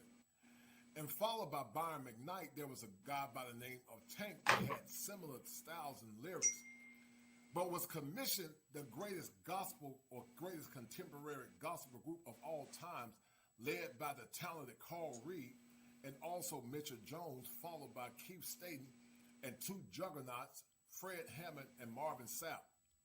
We're going to enjoy and more or less explore this show on today, and I want you guys to ask yourself the question, was commissioned the greatest gospel music group of all times? Let's enjoy the show. When I think of commission, I think about what I like to call the glory decade, which is from about 1984 to 1994. And the power, the sound, the influence, the anointing, the musicality, the lyrics, the production, the mixes, everything. Literally what they brought to gospel music had never been brought before. And their sound is irreplaceable. And so I just want to add to it rather than trying to replace it. So to Fred, Marvin, Keith, Carl, Mitchell, Michael Brooks, Michael Williams, this is for you.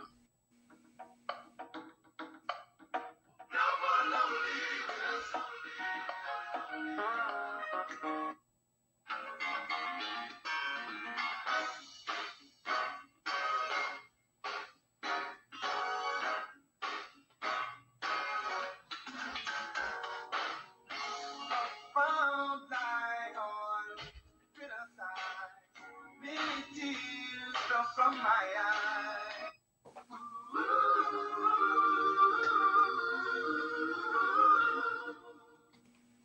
How can we sing when we're in a strange land? Pastor Max, Fred Hammond. When you think about Fred Hammond and commission, but before you talk about Fred Hammond and commission, what role did commission play in your life? And is Fred Hammond the greatest producer of all times as it relates to gospel music? The thing with commission, what they meant to me, they were my age. So when I was with the Whiners, I looked up to them because they were like older brothers. Right. You know, or uncles to me because, you know, they were so much older. And I was like the baby. Me and Dana Davis, we were the same age. So we were like babies, but commission were like more around my age and stuff. So we were contemporaries and stuff. Now it's hard to say, is Fred the greatest producer? Because I co-produced a lot of that stuff with Fred. Okay. Mm-hmm. Now he's a great producer. I don't want anybody to think that I've taken that away. Yes, sir. But he's I co-produced and I produced a lot of that stuff with and without him. Mm-hmm. So it's a lot of producers that are out there that are great. So it's hard for me to say the greatest because you look at even Donald Lawrence, he's a great producer. Right. Mm-hmm. Percy Beatty, great producer. Mm-hmm. You know, Warren Campbell, great producer. You know, and the list goes on. So well, maybe songwriter. How about songwriter? Maybe I got it wrong. Songwriter, because he wrote a lot again. He's a great songwriter too. Okay. I mean, if you're gonna ask me who my favorite songwriter is, it's gonna be Marvin Winans. Marvin Winans, okay. Hands down.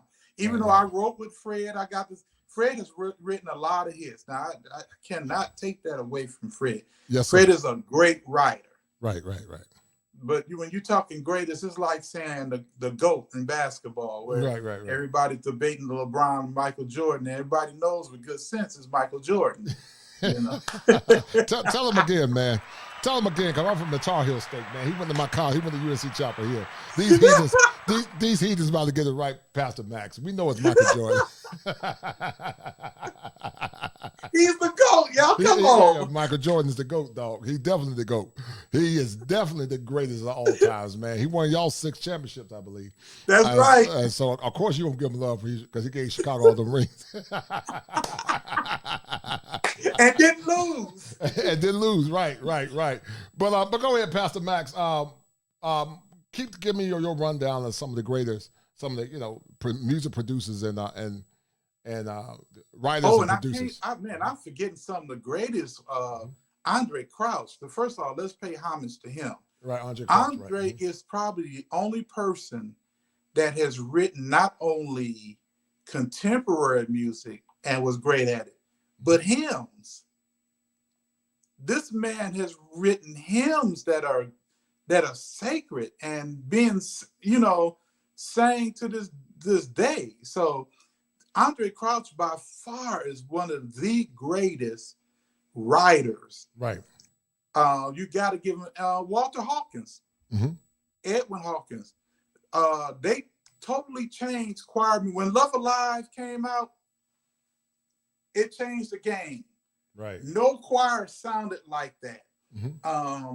And when you look at the stuff, they really wrote about heaven a whole lot. Right. Going up beyonder, I'm going to a place where I can sit down, all that stuff. Man, they were great writers. Thomas Whitfield, he was another one that changed the traditional trajectory. When he came out with his stuff, his chord progressions, it totally changed the way traditional gospel was. And we're still using the same chord progression that this man did, and he's been going over 25, 27 years. Right. See, I didn't know that. I don't know about music like you. That's your craft, but I didn't know that he played such a major role as it relates. And I was just blessed to work with all these guys. I got to see them live. I got to see them sit down at a piano and pick out stuff. I got to see them in the studio at their times when they would be sitting there and no, take that note out. Thomas Whitfield was a genius at that. He could be asleep and he'll hear something, hey, take that A flat out and then go back to sleep. That's talented, man. That's talented. That's super talented, man. Yeah, and then you look at it, you get to know, hey, that is an A flat. How did he hear it? He was asleep. Right. And it's so powerful, man, because you know so much about music and like A flats. I don't even know what you're talking about, but it's obvious it was a gift that God gave you. I don't have that gift to sing and play like you did. You had an awesome gift and an awesome talent. And so I would say kudos to you. But everybody was mesmerized by Commission. I'm going to finish playing some of that clip, man.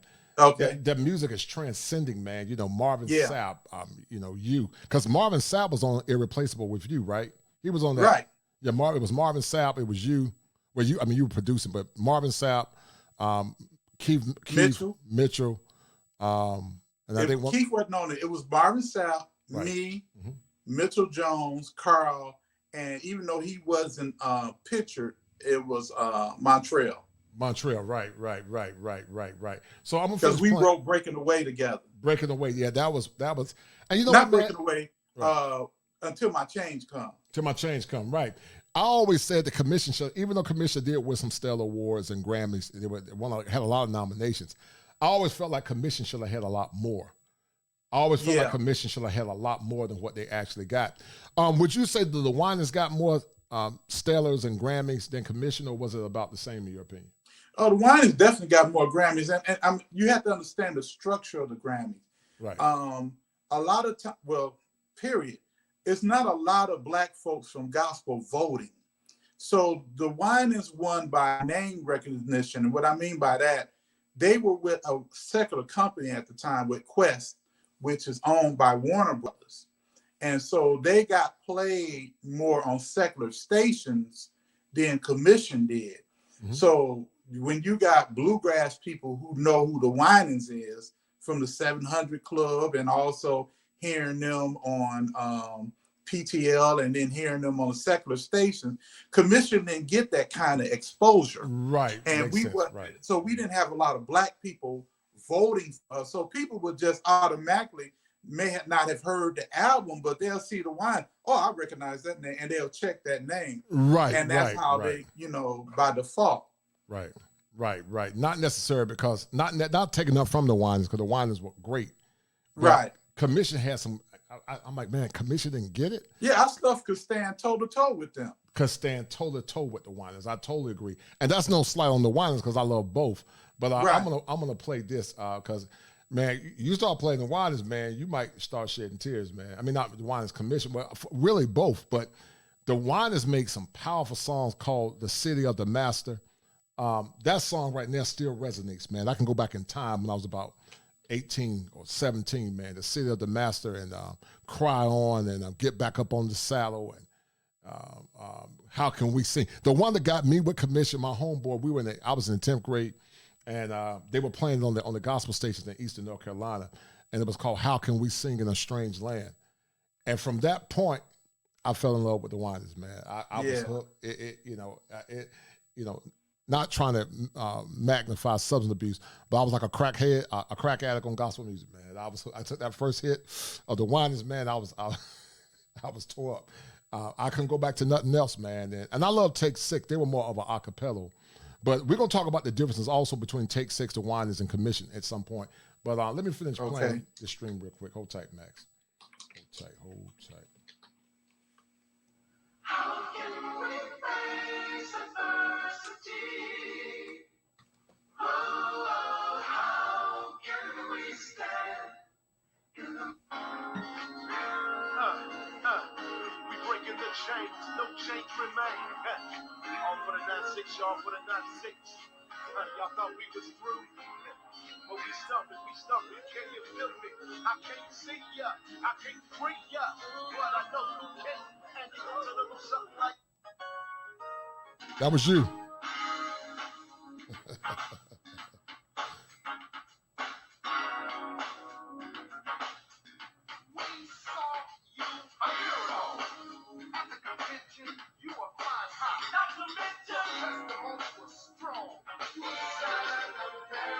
This is the guy I was talking about, Max. The guy to the top. Hold tight.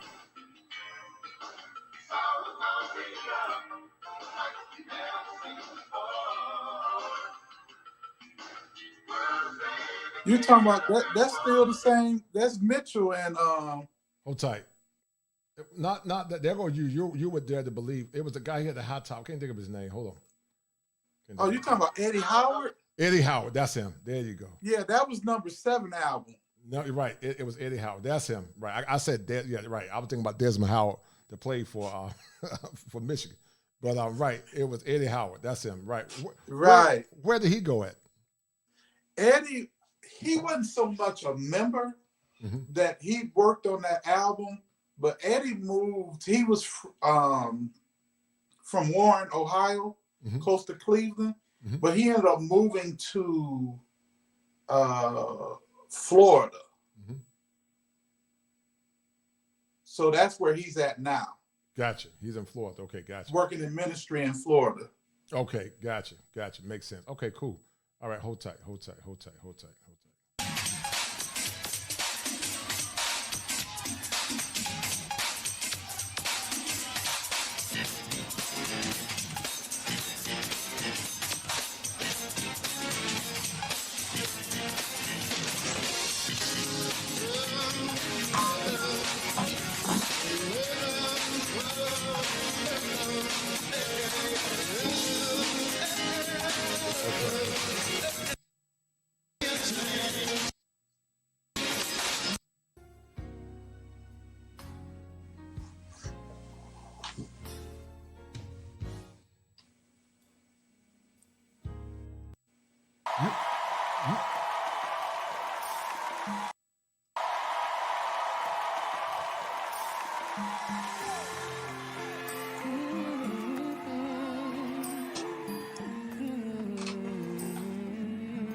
and find tranquility, or just have a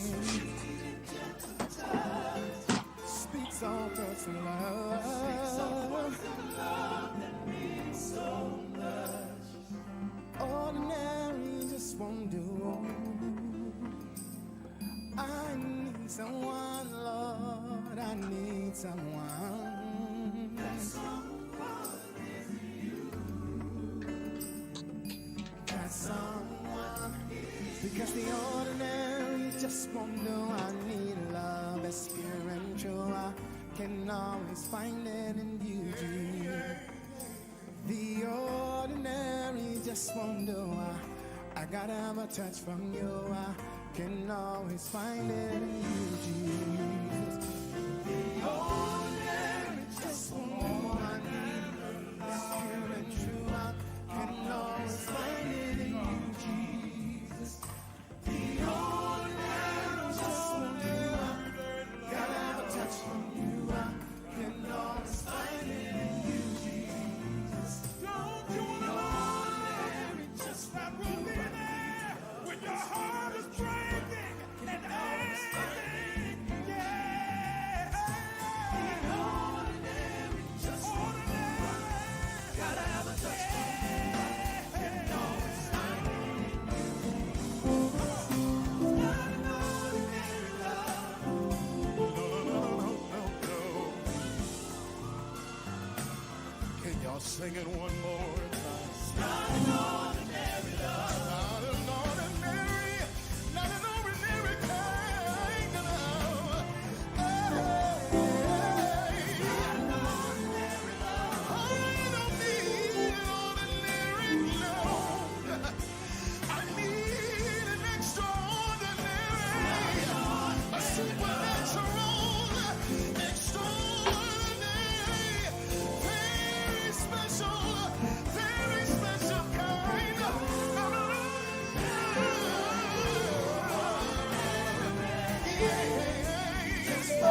it just won't do. Ordinary just won't do. 1989, let's go back.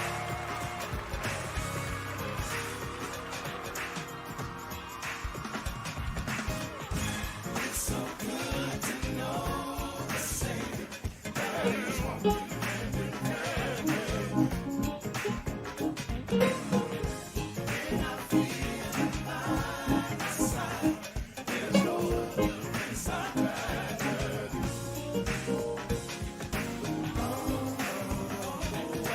Joy we have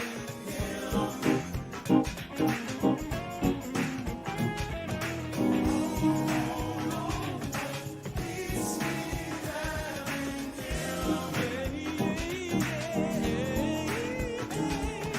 I really love you, Lord, because you first loved me. If the sin keeps on flowing, continually, but you know I miss to love and imagine, love and miss to deserve it. Oh yeah, yeah.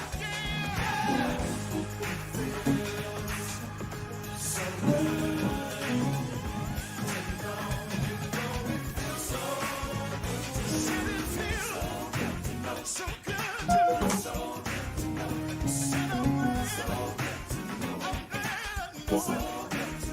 So good to know. So good to know.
been through. Somebody I can sit down. When I think of his touch, when I think of his goodness, how he loves me so much, I get a real good feeling from my head down to my feet. I'm gonna raise my hands and get out of my seat. Let me tell what the Lord has done for me. You can't tell. Let me tell you what the Lord has done. Tell of His goodness. Tell of His mercy, His kindness, His faithfulness. Tell of His goodness. Tell of His goodness. Tell of His mercy.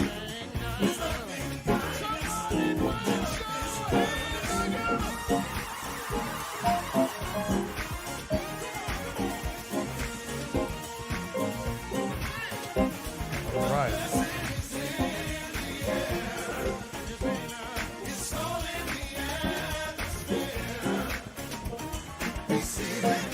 All right, Brother Max. We're going to start this whole tight. So I hear you playing the chords. Hit some chords for the group, man. Hit some chords. We hear you back there with that New Jack jam. Hit some chords.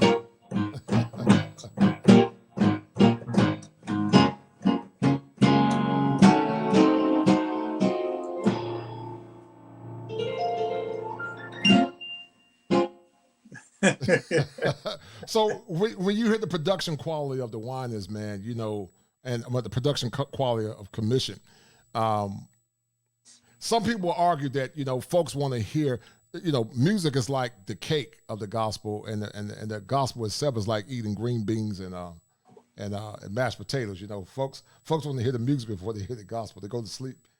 What's your take on balancing being a pastor, the word of God, with the music? Because it's the music that incites the spirit, but it's the word of God that keeps the spirit alive. How do you have a healthy balance between the two? See, music is changes with like seasons change. It's like the weather. So the music can always change. It can always change with the style. It can always change with the times, you know, with the genre. But the message has to be embedded in the Word of God. You can put the Word of God to anything, and it's gospel because it's the Word. Mm-hmm. It's the immutable Word of God. So I don't have a problem putting lyrics to things that sound secular, because that's just debatable and it's relative, you know, to what the sound is today. Like I told you the other day, mm-hmm. Precious Lord, Take My Hand was considered too bluesy, right, and secular. Right. That was a Thomas Dorsey. Now, right? It's the sacred hymn that's sung. Mm-hmm. But back then, you know, he was blackballed for writing something like that sounded like that. So it's all relative. Times change. But my thing is, as long as the gospel is authentic, mm-hmm. and people are being pointed to Christ, mm-hmm. I have no issue with it. Mm-hmm. Mm-hmm. Mm-hmm.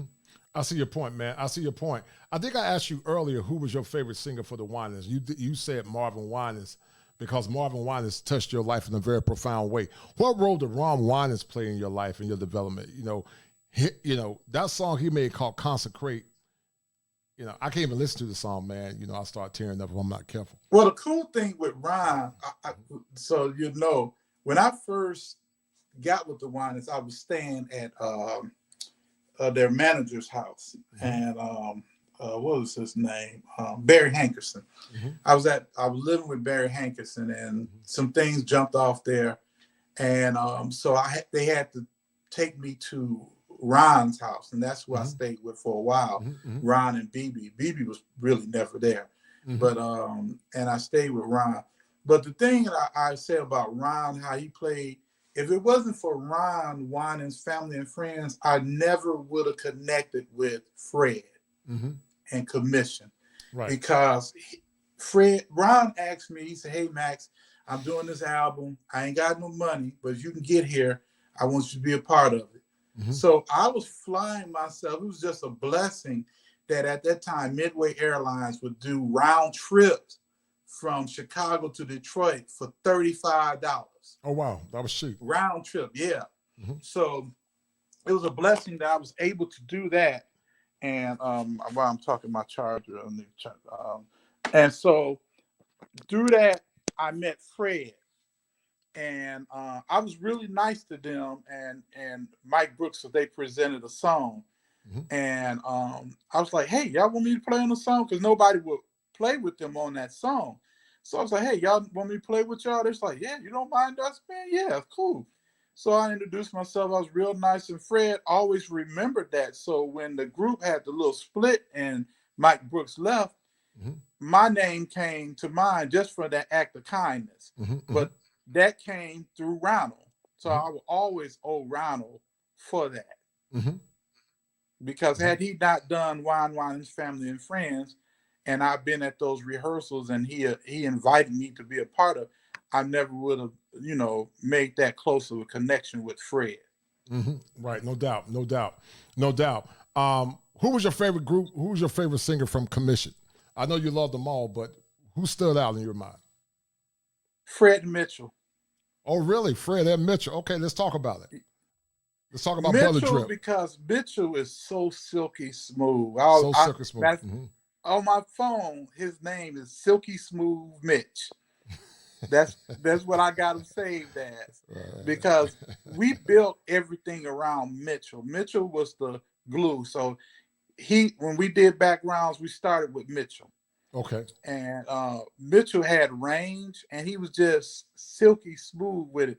Fred is a cunning singer because he's one of those guys that kind of sneak up on you. You'd be like, oh, man. And that was sweet. It is always tasteful because Fred comes from a different avenue because he is a musician and a good musician. He was a great bass player. Right. That he hears and sings through the notes like Stevie Wonder does through the chords. I put it like that. Right. He will hit notes and do not riffs, but lines that the average person won't do other than Stevie Wonder. And that's because he sings from a musician standpoint. So that's why those two are my favorite. And then it would be the next in line would be Marvin because he sings with power. And of course I like preachers. Right. Right. What is the dichotomy, Max, between when you look at Fred Hammond and Marvin Sapp, what's the dichotomy between the two? But because two are very powerful in their own right. Marvin has a very powerful voice as well in his singing. But what is the dichotomy between Marvin and Fred, in your opinion? See, I like when it was them two, because a lot of times people couldn't tell who was singing in certain timbres until it got to the point of the growl, and then that would give it away. That was Marvin because he has more of a preacher's growl. But Fred again is a smoother singer, and so that's why I just say, I like the smoother singers, and if I was a singer, I would want to have a mixture of Fred and Marvin Winans. Fred and Marvin Winans. That's powerful. Have the Whiners and Commission ever thought about doing an album together? I wish we would have, but I didn't think they wanted to do it with us. Really? I really think I wish they would, because it was hard. It was a couple of promoters that wanted us to do a tour together, and we did 4 dates, and they were real successful. But they shied away from expanding the tour, and people were calling for it. I think it would have been a great thing, but it just didn't happen. Yeah, that's shocking, man. Because they were definitely, in my mind, the power that you guys had and the tenacity, man, in my opinion, was definitely some of the best music of all times. The Winans and Commission. Let me ask you a question. Y'all both are so super good. Do you think that there was a level of I'm not gonna say jealousy, because y'all were both very. But do you think they saw how good you guys were that y'all might be taking some of the shine away from them, or you don't think that was it? Well, I'm gonna be honest with you. I guess that might be part of it, but I'm gonna leave that alone. Because I was in both. So I understand. Right, I understand. I know the answer, but just to be fair, right. I will leave that alone. No, I respect that. Yes, sir. I respect that. Right, because you did serve for both, and I don't want you to be like Isaac Hayes. I stand accused. We don't want you to be standing accused, man. I might have to get Isaac Hayes on. You know, they used to tell me I look like Isaac Hayes, man. I used to tell them I stand accused. But you know, the thing I love about you, man, you know, you're so transparent. You're so genuine, man. You know, it's weird how you and Carl, man. It seems like I've known you guys forever, man. I met you and I talked behind the scenes on Thursday. Carl, y'all guys are so humble, man. I mean, where does that humility come from, man? I mean, you guys are some of the biggest stage singers of all times, but how do you stay? I mean, I know your dad played a role in your humility, but is it the spirit of God in you? You're so humble. Where does that come from? Mine is your father. It's just we're regular guys, and when you preach, it's a shame that like a lot of people that do preach, they begin to take on the personality is about them. Right. But we realize that it's a calling, and God has gifted us, and at least that's how I look at it. And I look at it that it's special. So I'm just happy to be used by God. Right. I really am. No I'm doubt. Grateful that he chose somebody that was dyslexic, that was rejected, didn't have a lot of friends, but he gave me a lot of talent to glorify him. Wow. And so I don't take that for granted. Well, see, I would have never thought about that. You know, we talk about in this space, you know, of men, we call it the educated lames. What was some of you, how did kids treat you? How did the women treat you growing up, man? You know, you're a very successful man now, but that growing up in high school, did the women not show you love? And well, I didn't have a lot of girlfriends because my father, you know, being sanctified was a taboo. Right. You know, my sisters wore dresses to school, and that we was considered sanctified kids. You know, they wanted roughnecks. You know, so I didn't have a lot of girlfriends. But was a trip. I run across classmates and stuff now that tell me, we always thought you were cute. Ooh, we like you. Right. No. They liked it you. They always say, I liked it at you. Yeah, you liked it him now because they know you got money and status and power. But the way I look at it, if you didn't like me back then, like Mike Jones said, back then they didn't want me. Now hot chicks, they all on me. Well, I don't want you now. I don't want you because you know what can you offer me now after you had all your fun? So you could never be my right. But that's how I was. I grew up in holiness too, man. And I still had that commission New Jack swing. I had the Gumby. I had the high top fade, the box. You know, I played basketball because I'm 6'5". You know, I had that deep voice. Okay. I was in the gospel choir, and I was just like you. But my church used to look at me sort of cockeyed because, you know, in the holiness church, you know, I'll be playing commission. I had one of them. You remember the boxes? We used to put them big boxes in the back. Oh, yeah, the boom boxes. And them boom boxes, man, I had me a JVC, and I'll be playing one step after another. Yeah, those were the best. You know what I'm talking about? Them boom boxes. And I'll be playing one step after another, flying down the road, man. And I had a sunroof, too, man. You couldn't tell me nothing. Had me a 1986 Sunbird, man. And I was too big for it. Had some rims on. Well, you know, when you grow up poor, man, I used to wear little shoes. I wear size 15. And the shoes are too tight on my the shoes are too tight on my feet, dog. I used to wear them tight shoes, my toes turned up like the witch on the Wizard of Oz now, man. The pinky toe turned up, like the old folks said, turned up. The little toe turned up, man, you know, because I had them tight shoes on. But, you know, I didn't really know that much about cars back then, Pastor Max, you know. And so it was just a small car, man. You know, I thought it was a cool car. It was a little V, a 4-cylinder 2.0. But you couldn't tell me, no, I'll be blasting Commission. I'll be blasting the Whiners. I mean, it was simple, but it was some of the best times of my life, man. And it seemed like yesterday, man. It literally seemed like yesterday. You know, it seemed like yesterday. But like you were saying, what happens, they want you in your youth, but then after they had all their fun and got drama, now all of a sudden they want a good man. But What can they offer Right. you? You're doing very well. They know you're a pastor there too. Now, Max, you're about what, 5'8", 5'10"? No, I'm 6 feet. Oh, you 6 feet. Okay, all right. Okay, yeah, I'm 6'6", 6'5", 6'6". But you know, when you look at your life compared to a lot of your high school classmates, do you see a polarity or a difference between your life and how God blessed you compared to their life? Is there a big difference that you see? And being the educated lane, because you know they would call you an educated lane back then. But what do you see? Yeah.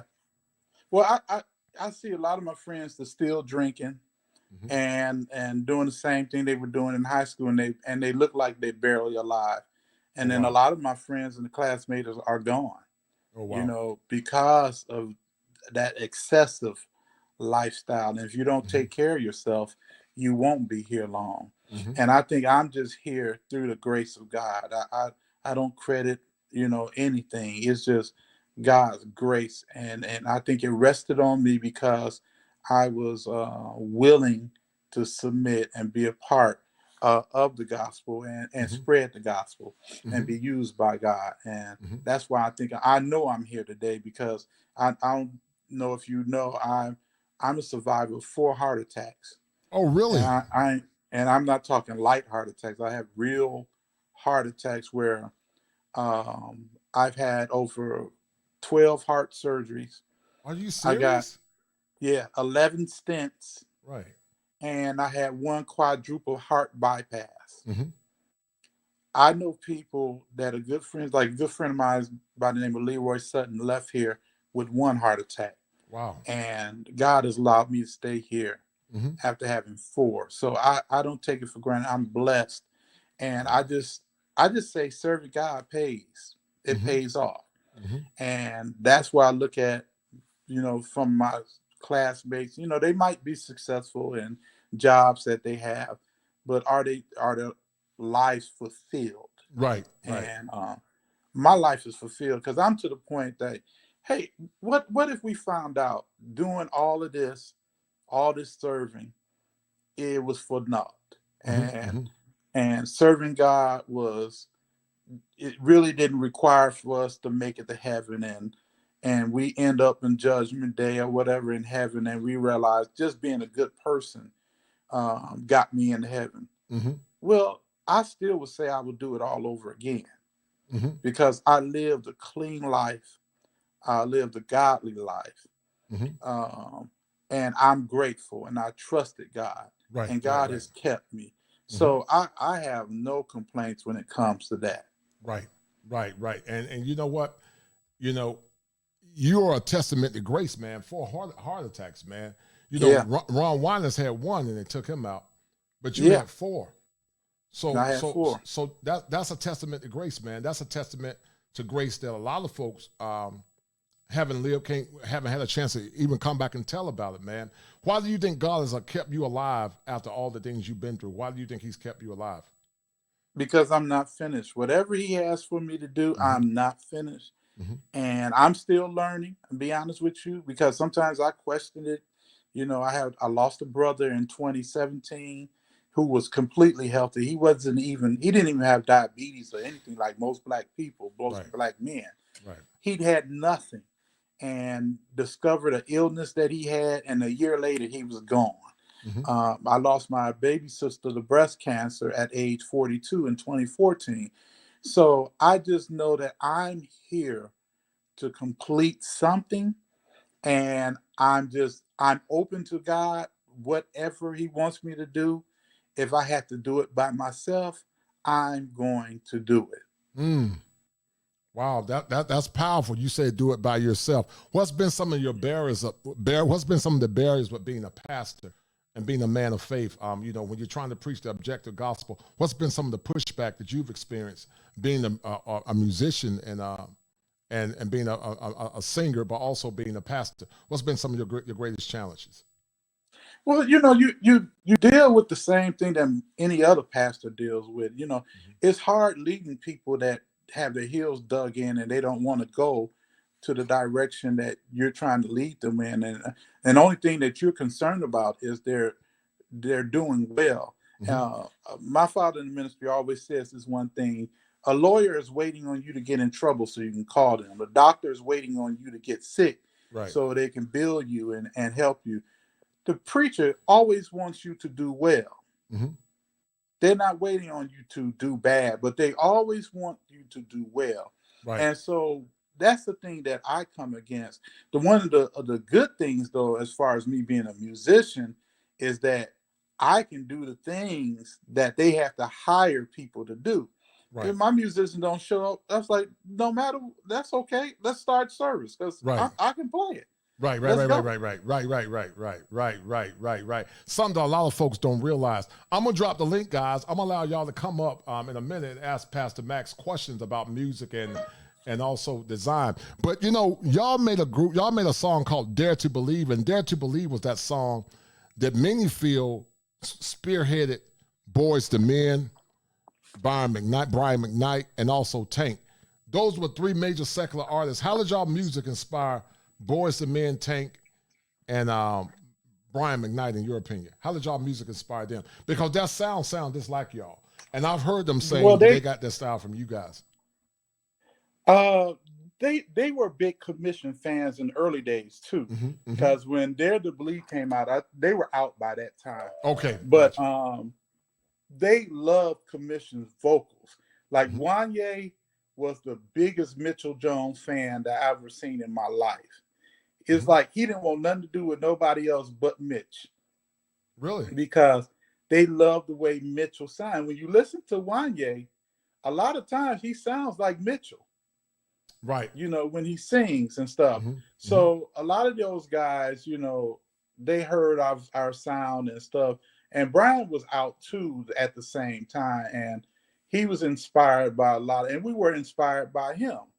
Because Do You Still Love Me? I actually wrote with him in mind doing lead on that. Right.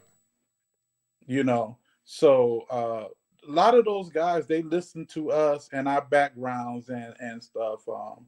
And Dare to Believe played a good part of it, but Tears So Sweet, all of that, you know. Right. Yeah, Tears So Sweet was definitely one of them. That was a very powerful one. Tears So Sweet. And because you got Dare to Believe.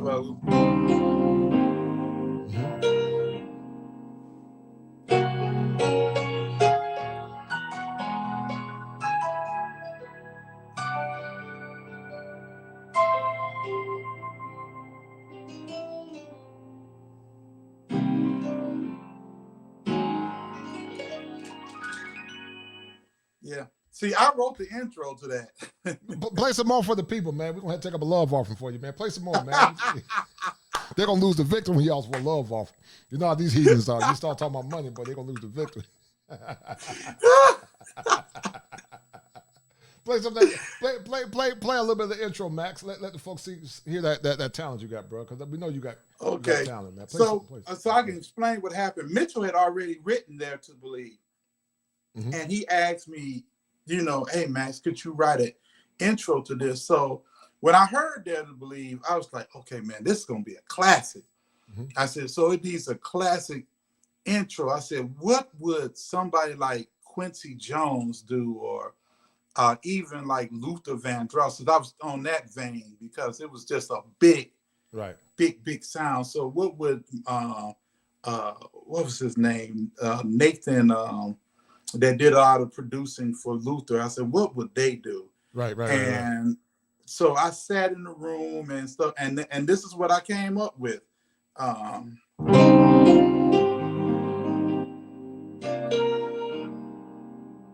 I changed keys. That's it, right.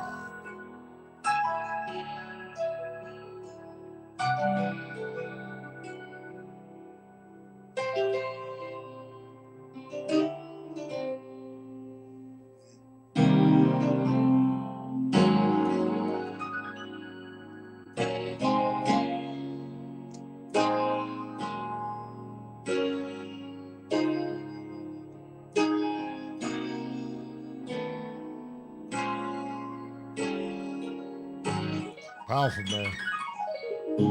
Powerful.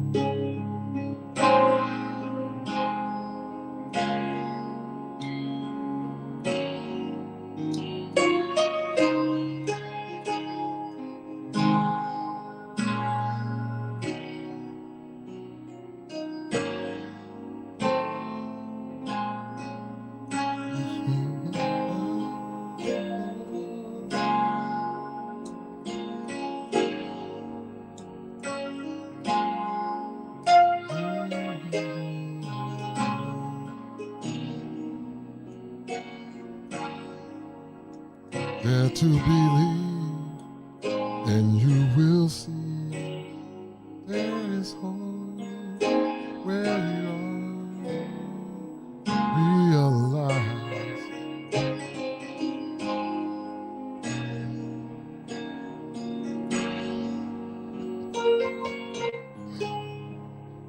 So, yeah, that's how that came about. Right. Yeah, that's powerful. Hold on, I'm gonna show you some, Max. I'm gonna show these heathens one of my high school pictures, man. They can see me. When I was hold on, Max. I'm gonna show one of these heathens. All right.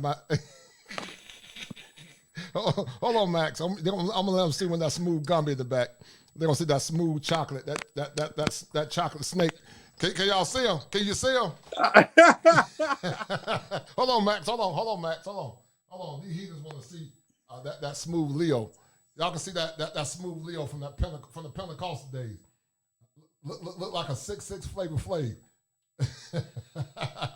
So to the people that wonder what I looked like back in high school, that was one of the sisters that went to my church. She was a good friend of mine, but that was me in high school, guys.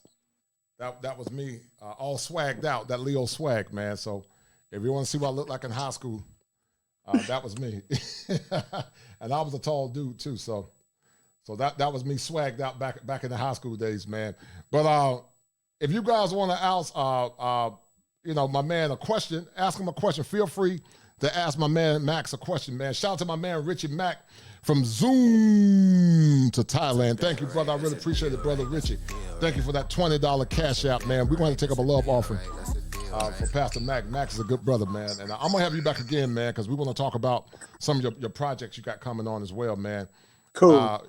He said, ought to put that moment in a short. I don't know what that means. I am going to put it in the short. I'm Turner. Yeah, that was me back in the day, man, with the high top fade, man. That silky swag. That was that Leo swag, man. Pentecostal swag, man. I should have been killing them back in the day, but I was saying near my God to thee by Sam Cooke, man. I was a good guy, man. But I'm gonna drop the link, guys, and I'm gonna let you guys come up and ask Pastor Max a question. He used to sing with the Whiners. He was one of the singers for the Whiners. Not singers, but piano players for the Whiners, and also for Commission. How would you compare the difference between Take 6, Commission, and the Whiners? Well, see, Take 6 was so different because they were a cappella mostly. And so they were a cappella jazz with a barbershop flair. They were a little bit different. I would say Commission and the Winans were more comparable because, they pretty much had the same thing, the band, the singers and stuff. It's just that we were younger, so we had a younger style, a more younger style than the Winans. Right. But Commission, Take 6 wasn't no joke. Those jokers, their harmonies was just right. And they showed y'all love in the intro, man. They showed you guys. I don't know if you saw the intro, but they showed you guys a lot of love. But you know what? The guy said the 90s were like the glory years, man. Music was so good back then, man. You had Anita Baker. Man. You had Luther Vandross. You had y'all. Yes.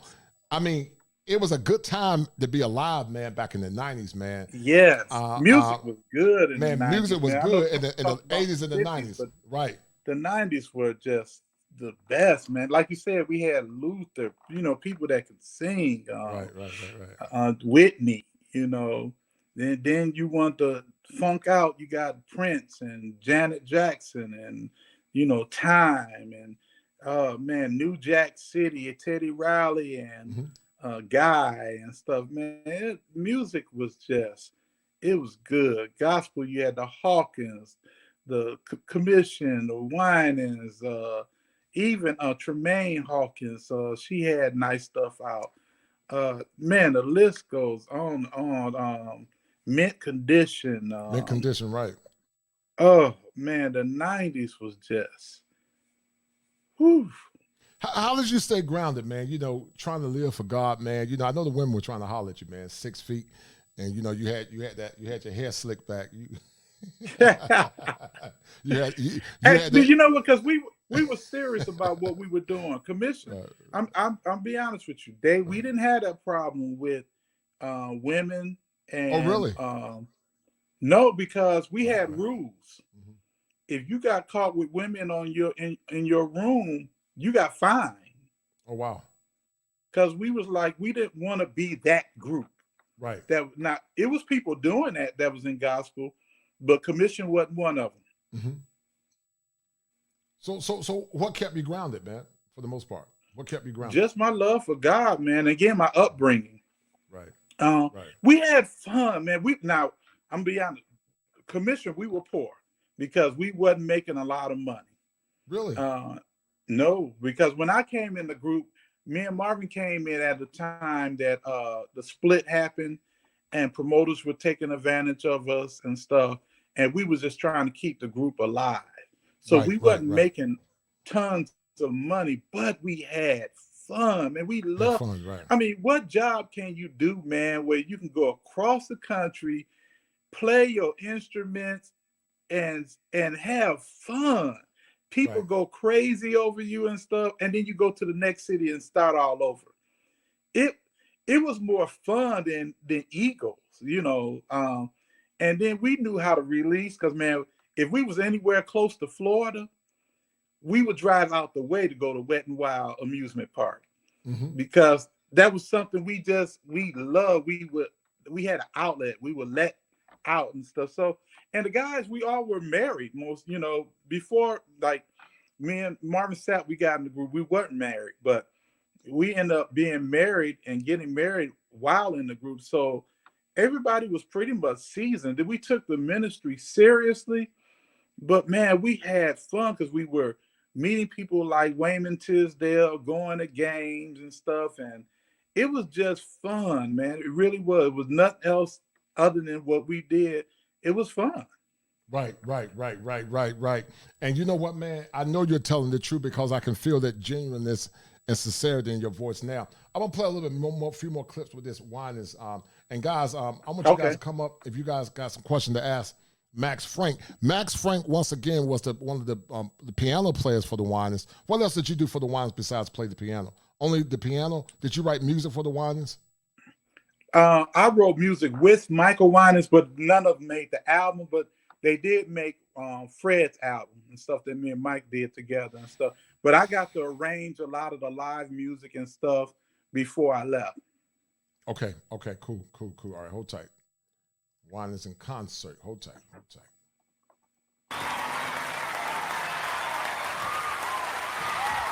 Woo! Yep, I'm on that. Yes! I think it was very real day. Say it again. I think sound like someone's been touched in here. Yeah!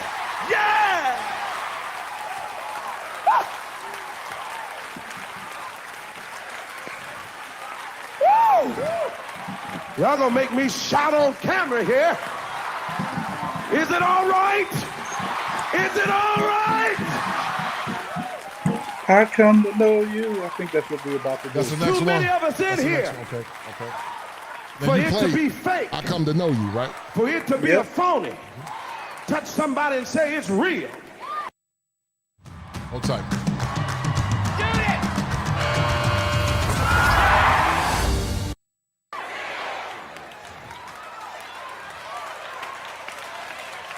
Whoa! He touched me. As a matter of fact, I've come to know him in a very real way.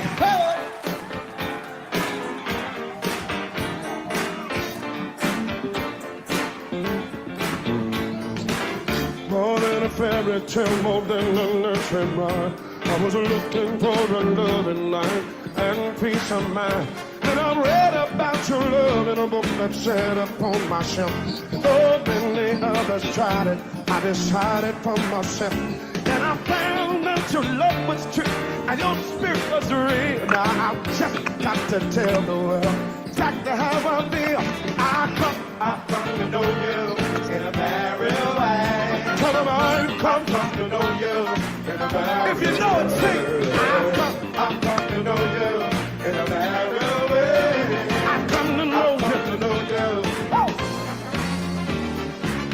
You like my night and shining armor, you came and made sense of my world. All Play, the boy. witness seemed insane. I didn't know you where to go, and I didn't know you what to do. But now since I found it, my whole world is new. I must go show and tell all of my friends of the joy that you given me and the peace with me. I come to know you. That's you. I come to Yeah. know you. Yes, I have. I come to know you. Yeah. I come to know you. Brother Carl Roberts. That's you right there. That's On the you, Max? left with my head down. Yeah, that's me. Right there. That's you. Right. That's you. No doubt. No doubt. That's you.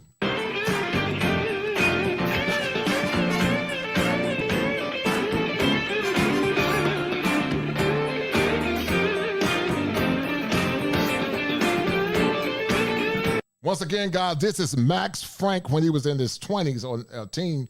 He played piano for the Whiners, and he was one of the producers for Commission. It don't get no better than this, guys. I gave you guys somebody that got a touch of both. Max Frank, one of the greatest piano players of the 90s, in my opinion. I come to know you in a very way. I come to know you. Yeah. I come to know you. Yes, I have. I come to know you. Yeah. Yes. Every day, you become more into me. Every day, you become more into me.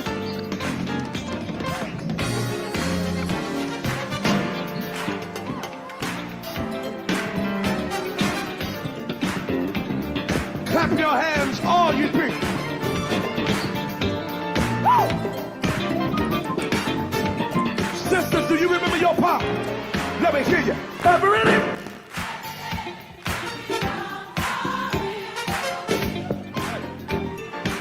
Brothers, let me hear you.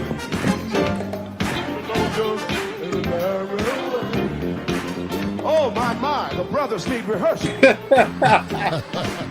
I've come to know I'm you. gonna have to help him out. Yeah. Hold on, I'm gonna help him out. I come to know you in a brand new way. Hey, I had to help him out, Max. Come on, brothers. I'm coming.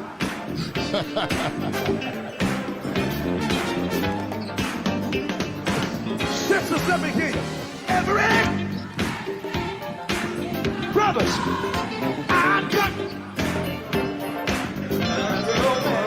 Everett. I'm coming. I want to know you. Everybody. Everett. You become all this. I come to know you in a very way. I said, every day, you become all this. I come to know you. Yeah, every day, you become all this. I come to know you. Yes, I have. Every day, all this. Hey, Max, what happened to live instruments, man? You guys had live instruments back then. What happened to the live instruments, man? What happened? What happened to live instruments? The cymbals, what happened, man? Because, we don't have that real anymore. musicians, real horn players, real just everything. We had percussion players. A lot of people just, they relying on the computer a lot now. So it's a different thing. But we still commission, still do live, band and everything. Now we have a computer playing along with us, so the sound will sound a little bit bigger. And that's just because of cost. But a lot of people are not using live musicians. The whole music thing has changed, man. Changed radically, right. And it's not for the better. No, not for the better, because I remember groups like the Stylistics and Blue Magic, and they had live percussion players, and Earth, Wind, and Fire. Earth, Wind, and Fire. It was all natural. You said that the Whiners style was more or less mirrored after the Temptations. You said Would you say their style was?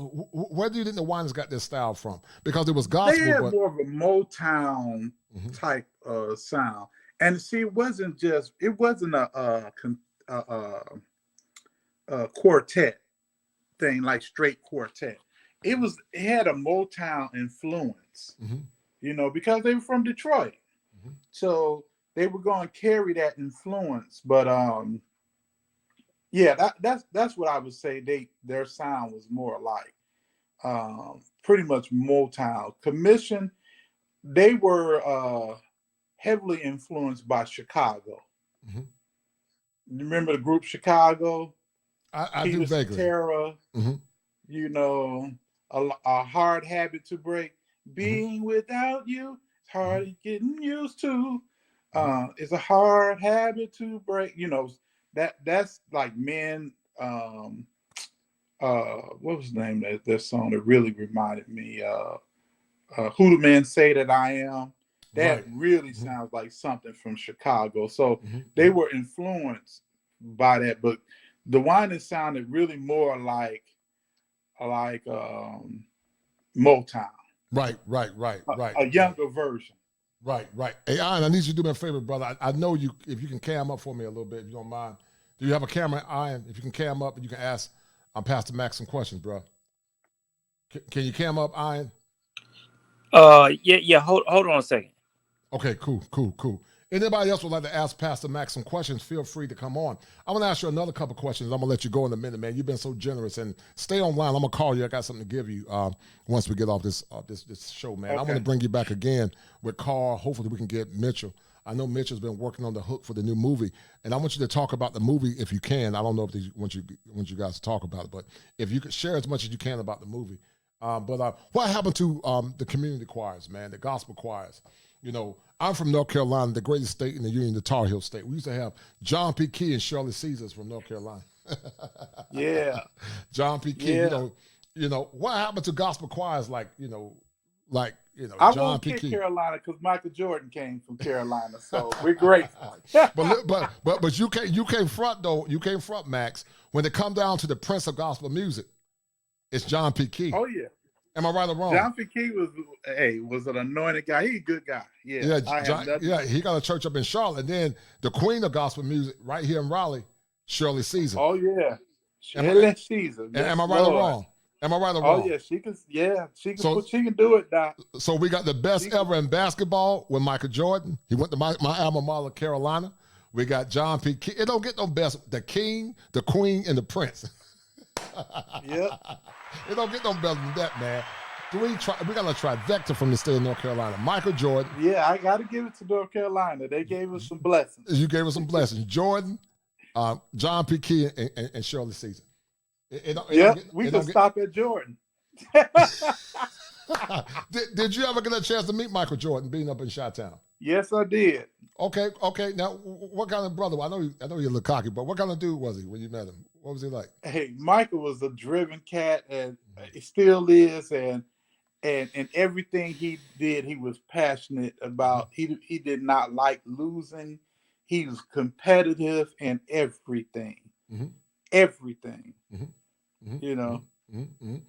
And I became good friends with his sister Rosalind, and his mother. They're good people. They're good people. Right. What do you think happened?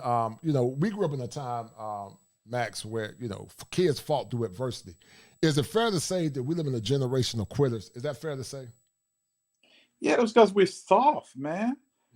I listened to one of the gymnastics coaches, and he said this 10 years ago, and it's so true. He said Americans are soft.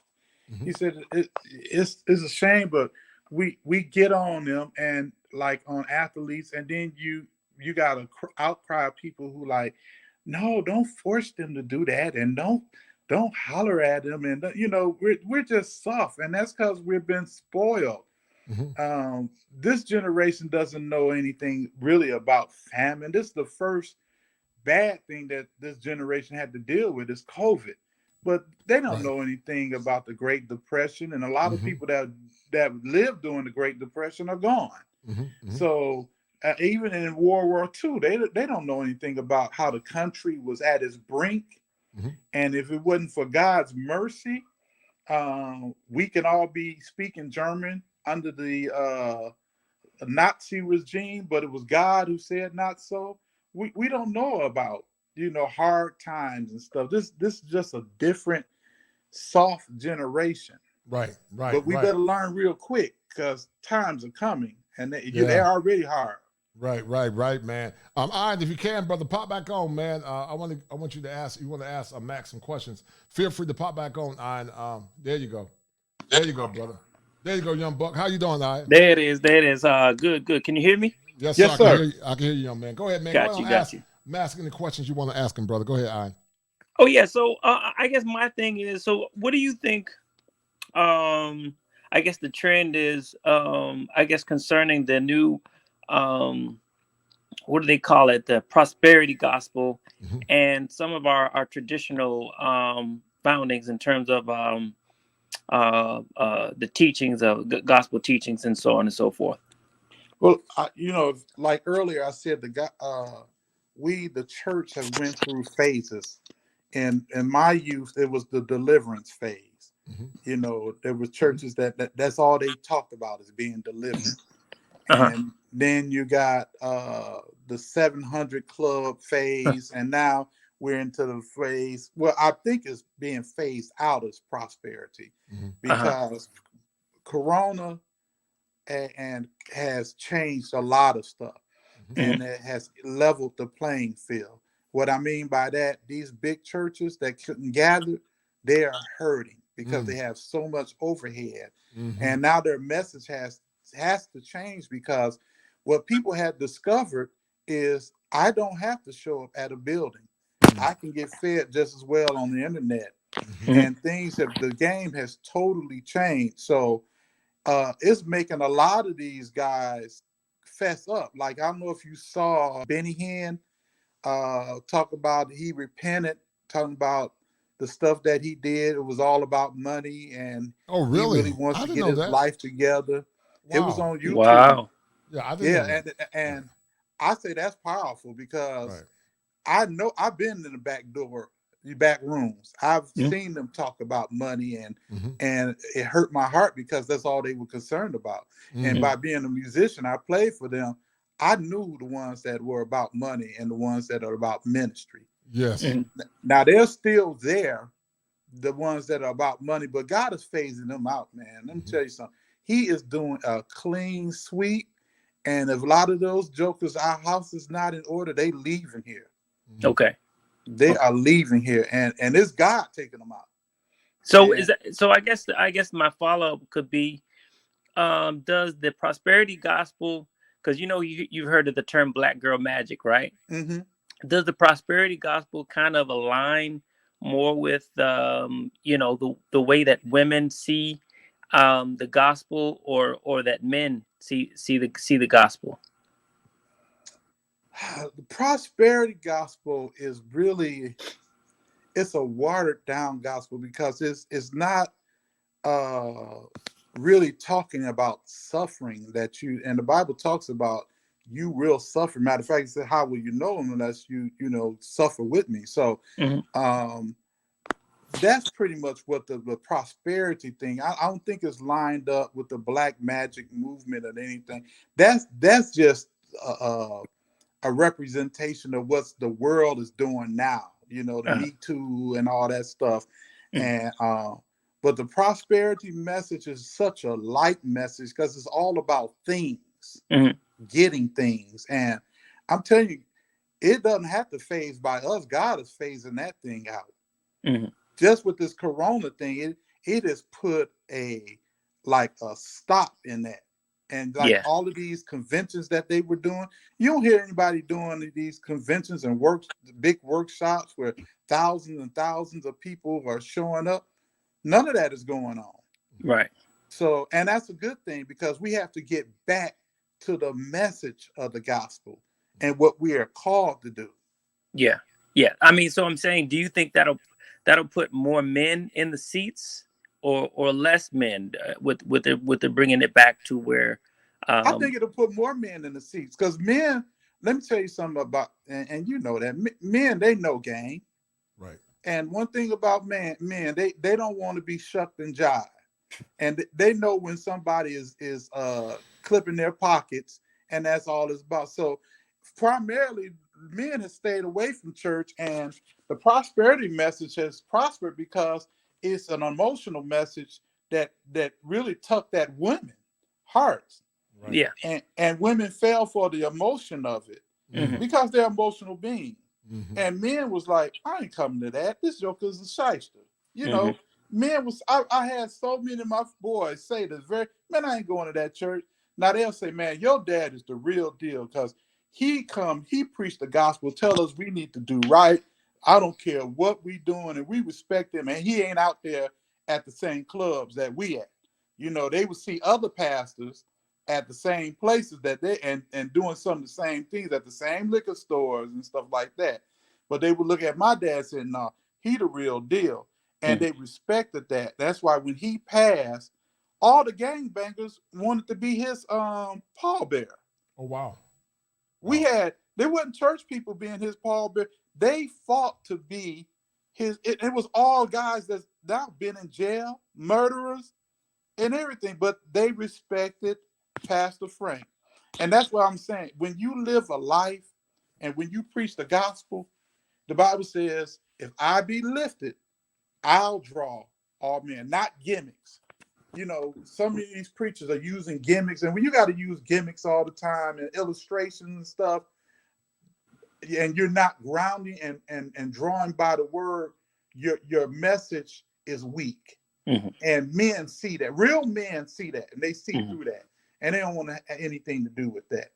Okay. And I know if you preach the word and give them the gospel and show love, man, love goes a long way. A long way. So what about the youth? Do you think the youth will be able to come on board without the prosperity aspect? The youth are waiting on us to be real. That's one thing you can't fake with the youth, because this generation is a generation that will call you out. And when they see stuff that ain't right, they ain't gonna be a part of it. And so if you are legit and real, we have a Catholic priest in Chicago called Father Flaker. Yeah, Father Flaker. I heard him, right. Yeah, Father Flaker is the real deal. He marches with us. He talks to the gangs. He brokers with them when it's killing. He go places where the police can't go. Why is that? Is it because he's white? No, because, man, anybody walk up in his neighborhood white really will be dead. It's because he's real. He's real, right. He's the real deal. And it's the same thing with Jesus. Jesus attracted misfit people and stuff. And the reason why he attracted them is because he was real. And people are waiting for something real that they can touch, that they can put their hands in his wounds and see, see the miracles. They're waiting on real stuff, man. And we got to be about the business of being real for people. Right. Let me ask you a question. I think go ahead. We do that. We'll draw men. Right. Men, I'm telling you, men are looking for men.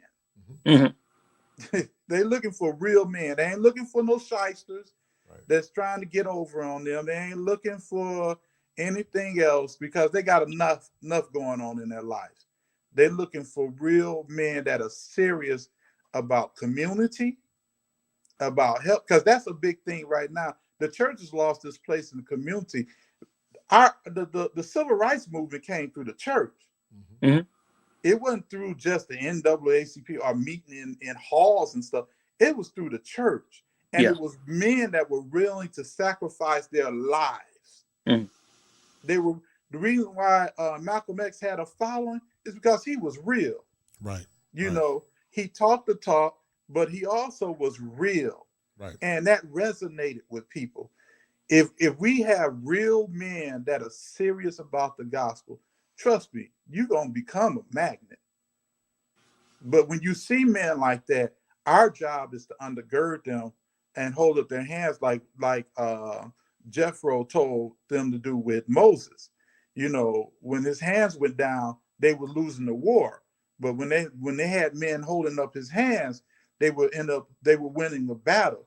Right. You need to undergird them when you see, because the enemy is really after our leaders, especially the ones that have a true calling and the one that can make a dent, in this world. The enemy wants to destroy them. And he will use any weakness, because we're men. Every man has some type of kryptonite. Yes, sir. Right. It could be a Wendy's cheeseburger. It don't have to be sex. It could be anything. Right. Every man, because they are a man, they have a kryptonite. And the enemy wants to exploit that. So our job is to pray for them when they're in power and we see them. That's when I see guys that are doing stuff and they really have a love for like I can't think of the gentleman's name right now, that he's a heavyset guy and he does the poor people's campaign and stuff. And he's a preacher. I pray for him because I was like, Lord, bless him, cover him, because I know the enemy wants to stop him and other people, that are trying to help the community. I pray for them. I try not to put my mouth on them. Yeah, some people have flaws, and we all have flaws. Right. The Bible says we all have sinned. Yeah, I know the guy you're talking about. I know who you're talking about. Yeah, he's a preacher. He's a preacher too. Yeah, he's a preacher. Where's he from? I just try to cover them. I think South Carolina, North Carolina, maybe. You talking about Anthony Barber? Yeah. Yeah. Oh my God, Anthony Barber. We're talking about him. Yeah. Anyway. Well, hey, our job is to cover him, man, because we ain't got a lot of people in position of power that's leading. Yeah. Anthony's from. He's actually from Eastern North Carolina, where I'm from, man. Anthony Barber is. Okay. But that's another story. We'll talk about him in private, Max. But no problem. but one other question you want to ask Max? He was the lead singer player for the Whiners, but also he produced music for Commission. This show should be at no more than 100 people, man. But people are always talking about community and let's build the community. But when I bring them substance, you got an elder that's wise. Folks don't want it. That's why when people talk about solutions and the youth, it goes one right ear and one out the other, because our people don't value things of substance. Now, if I was up here talking about, Duty Low and Fit and Bay and some goofy stuff, right, it would be lit. But when you bring substance and stuff that can be beneficial to the black community, they don't support stuff like that. That's why I don't take them serious. And they say, the community, come on, you're not serious. Because this is what we need. We need to have black men of substance coming together, right, and having these conversations. This is a great thing, man. Right. It definitely is. But it's frustrating because this, man, it don't get. I don't think people understand what we have before us. This brother is humble. This guy used to play for the Whiners, man. It don't get no bigger than the Whiners. And then Commission. I mean, I don't know how old you are, Ian. You got a baby face, but you got some gray in your beard. So you look a baby, but then you look seasoned too. How old are you, Ian? About 38? No. I'm 46. I was about to say 45. You don't look it. You got a baby face. I thought you were actually in your early 30s because your face looked young, but it's the beard. Yeah. If I cut this, you wouldn't know. You wouldn't know that. Exactly. Me too. Right. But Ian, you grew up listening to the Whiners, and you see that there are platforms that where we have that they are therapists. Those therapists have like anywhere from 2 million, sometimes 500,000 folks on their as subscribers. But we don't value things that are good for the soul and the mind. We value foolishness. But then we wonder why our community is in a state of disarray. What do you think that's about, in your opinion? And what do you think about what do you think of what songs the Commission add value to your life as a kid growing up, man? Because this brother played but also produced with Commission. Well, yeah, I mean, growing up, those were staples, So for me, connecting my heart with God, a lot of the music helped to do that, and it set the tone, especially, from day to day. You couldn't necessarily be praying and reading your Bible, but you could remember the songs and put you in that spirit and in that mood, So it was invaluable, the music, that at that time, definitely. Right. There was a song that the Whiners made called "Heart of Mine." I don't know I don't know if you was No, that part was of that. Commissioned Heart of Mine. Yeah, you're right. Not right. Commissioned Heart of Mine, and you know, it was, commission means the world to me, man. It's almost like God took commission and put them in some angels' wings and sent them to earth. I've never heard people that sung with such great conviction, but the melody from commission, man. And if you're not careful, man, there will be times I'll be driving down the road, man, listening to commission, man. Tears start streaming down my eyes, man. And you just don't. You don't have that kind of music no more, man. And they used to say back in the old Pentecostal church, because of the anointing, the yoke would be destroyed. I tell people the things that we see in our communities now is mostly spiritual. We know it's societal and it's structural, but a lot of it's spiritual. And until you attack the spiritual, there's nothing wrong with having wishful thinking for community reintegration. But until you attack the spiritual element of what's going on, you're not going to see it. Pastor Max, do you feel that, I know you believe in probably in the rapture of the church, but do you see our community getting back to the way it was maybe 40, 50, 60 years ago? Or you don't think you'll see it in our lifetime? I don't think we'll see it in our lifetime. But do you ever see the community getting back to where it used to be, in your opinion? Well, the Bible says in the last days there'll be a great falling away. And if you believe that these are the last days, then the answer to that is, I don't think that we will see that. Now, I don't know when Christ is going to return. So my job is to try to win as many people as I can. But this is an information age crowd. And the more information they get, the further they get away from Christ. So I see a great falling away. I really do. It's evident. This is a generation that don't even know God. Right. It used to be maybe your parents didn't take you to church, but your grandmother took you to church. Now, I got it seemed. Listen, Max. It seemed like I got a Bible from my grandmother every year. You know what I'm saying? Yeah, you're right. But now the grandmothers are twerking and they ain't trying to. They busy trying to be young and relive their youth and be like, no, that's been past. Y'all old. Don't nobody want you. But you need to get yourself together. Stop dressing half dressed. Oh my goodness! Right. But we fed into our egos and stuff, and we're doing whatever we want to do. Right. Twerking with liniments on their knees, man. Right. But I wanted to ask too. About these groups. What was it that made it so that you had like 5 guys on the stage willing to share the limelight like that? I think that was one of the big wonders for me, because you definitely don't have that anymore. Right. Hey, it's tough, man. I'll be honest with you, because the same thing. Have you seen that movie, The 5 Heartbeats? Yes, The 5 Heartbeats. Yes, sir. The same thing that happened with them happens in anything in gospel. It's the same thing.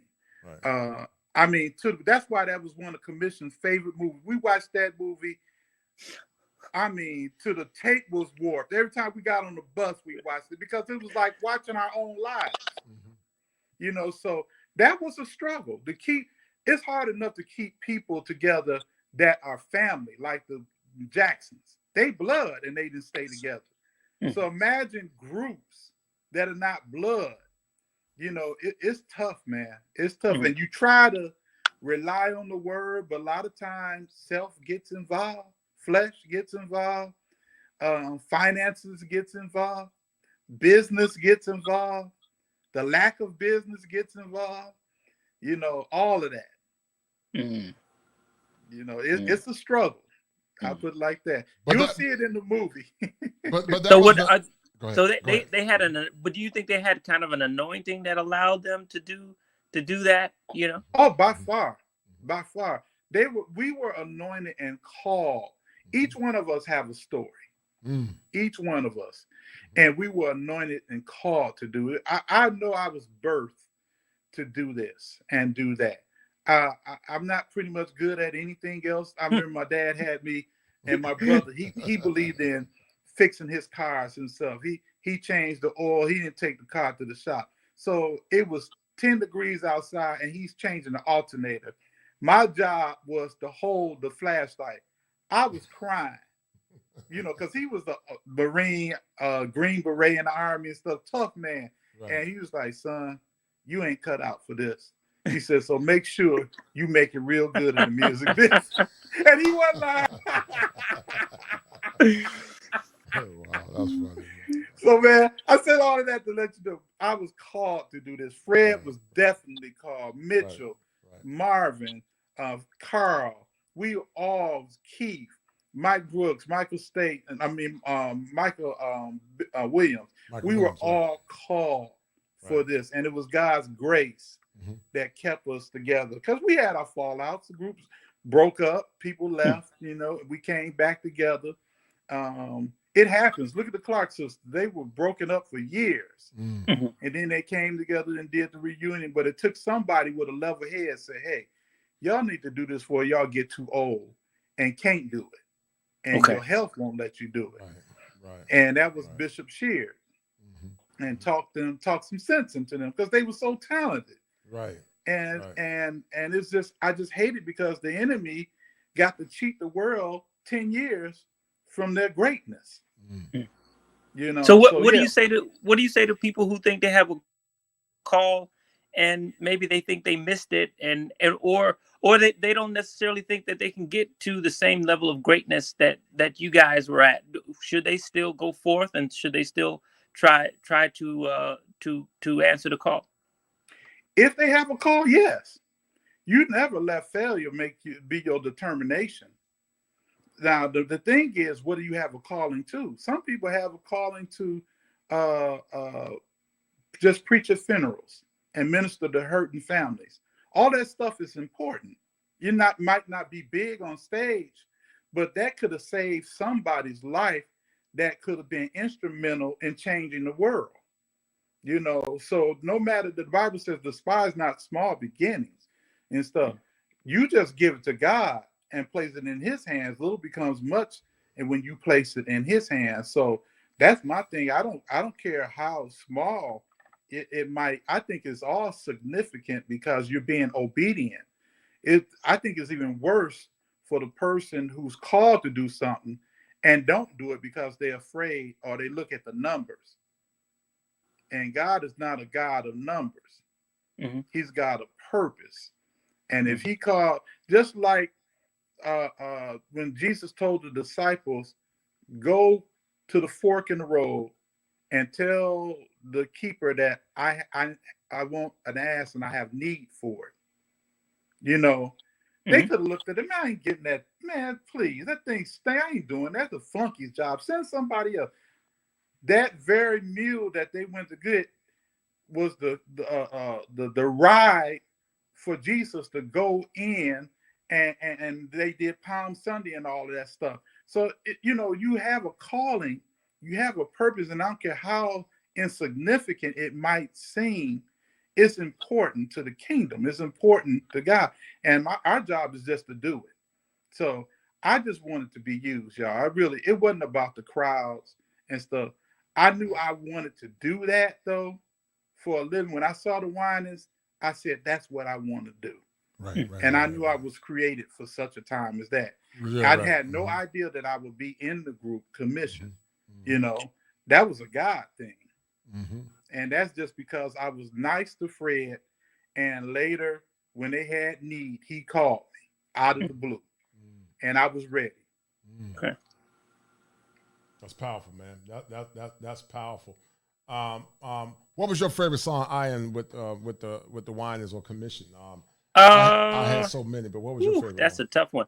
You know what? The one that I would sing over and over, and I would, would make me cry would be Wherever I Go.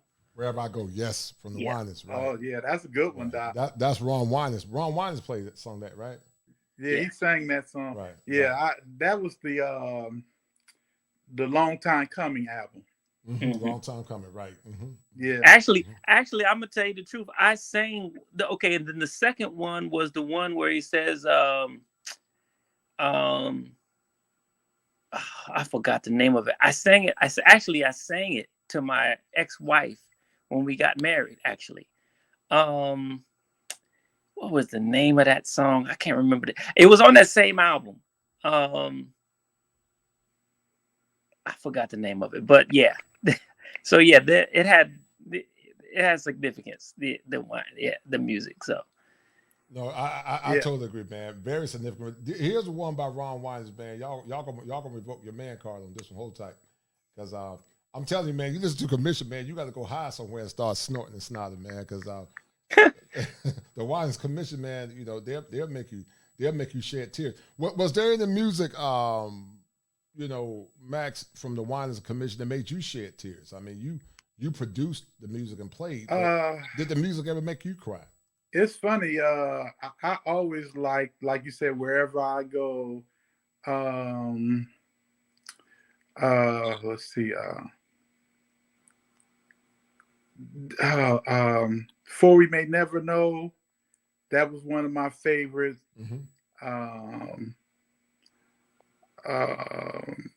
Long Time Coming. Yes, right. Long time. What is okay? Well, I got it. What is it when it says?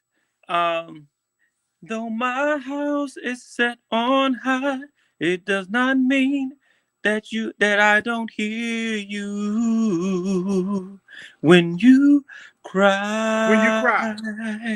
Right. I'm right there by your side. Carvin wrote that.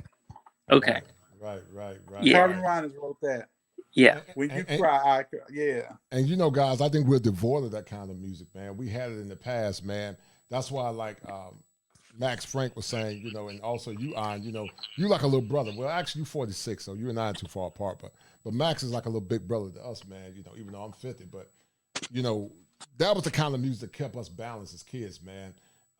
There were many a days I was grounded. You know, I'd be riding girls in my car going to work, and I know they were trying to tempt me, man, but I was singing that song by John P. Key, Lord, help me to hold out. I'm going like this, help me to hold out. I was doing my gospel choir song things, man, because, you know, it was weird.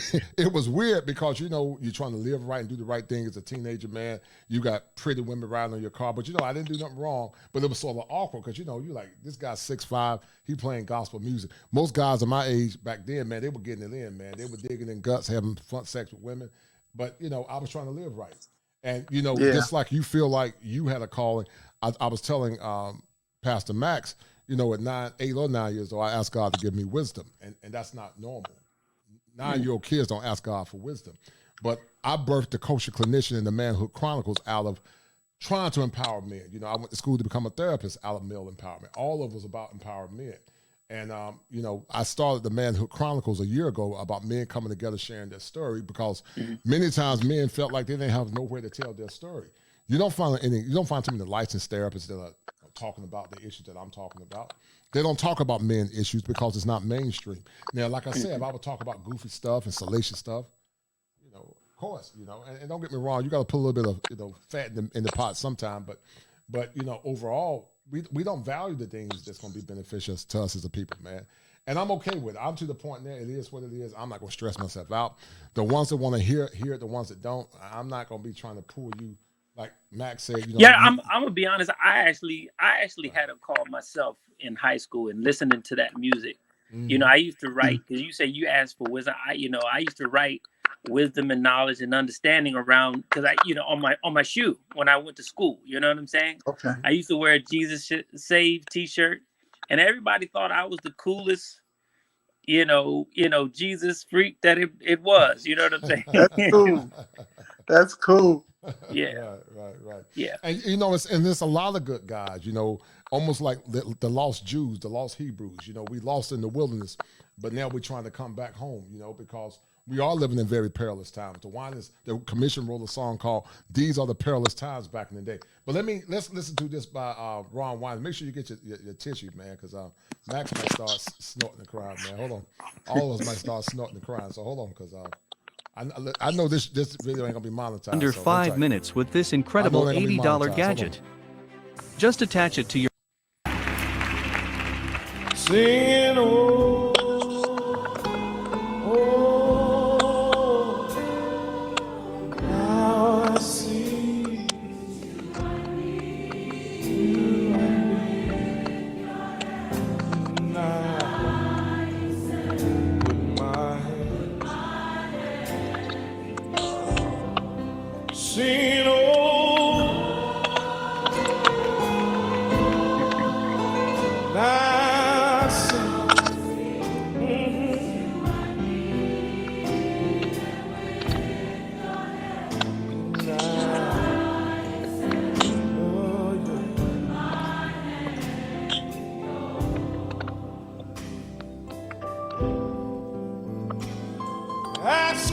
question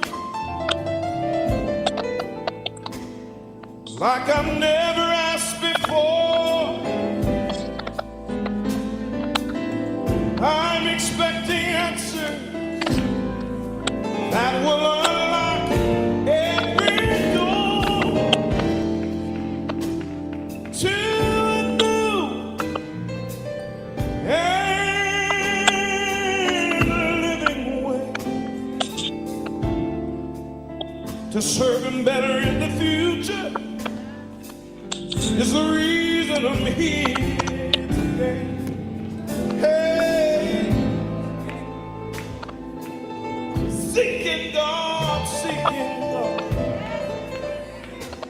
in a very solemn way.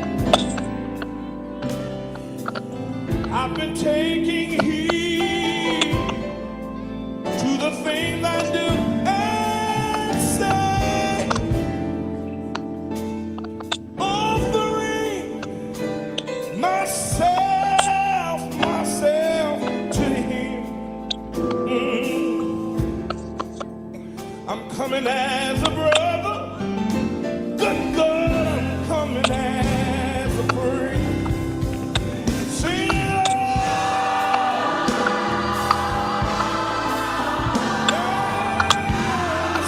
it's you I need. Hey, tonight, put my hand.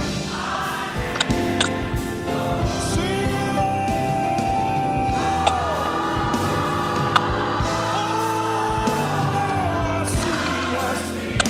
you I need.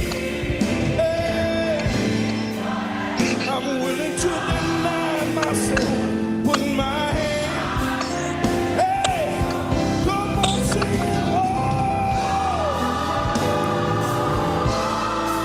Now I see you I need.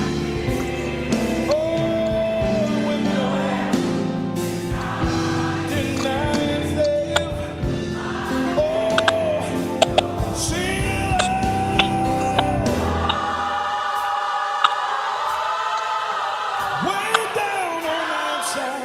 I understand what you hey, I'm ready. Yes, I am. Put my hand.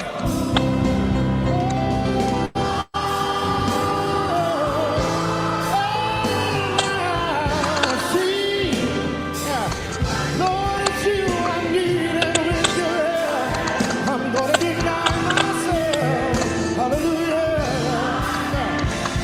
Lift your voices and say, oh,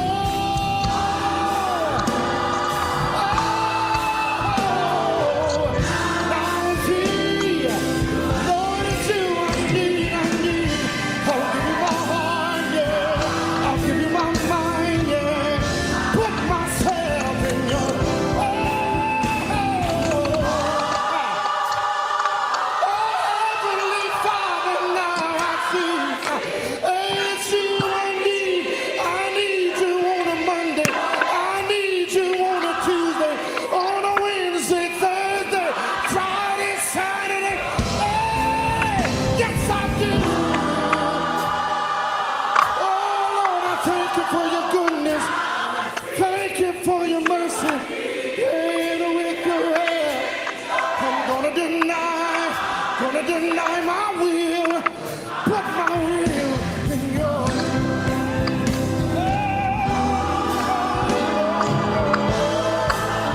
I see, I really understand.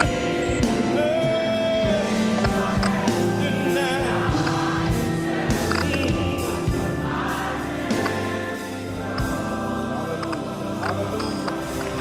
Hallelujah.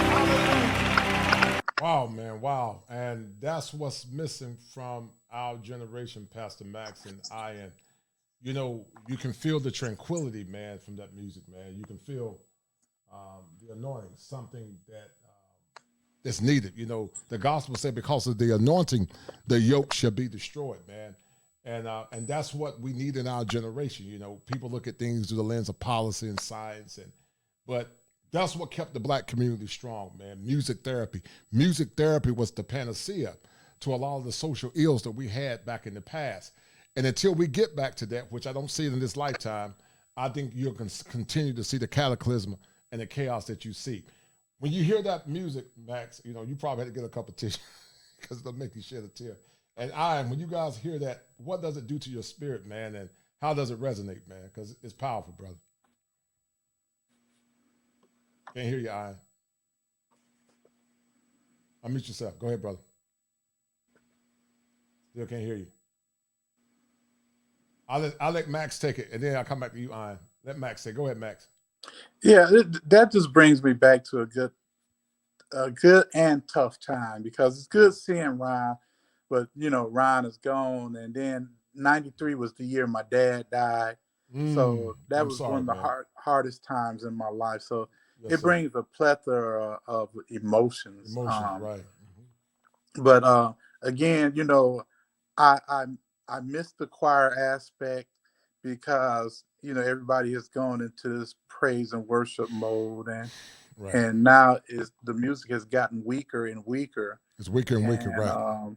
I just wish that now there are some people still doing choirs and stuff, and I just hope that there's a balance, because it's like we went from one thing, put on the brakes, and then jumped over to this. Everybody just jumped.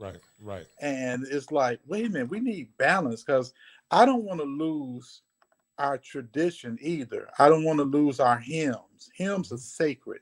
Hymns are what got our grandmothers and our mothers, our fathers, and us through.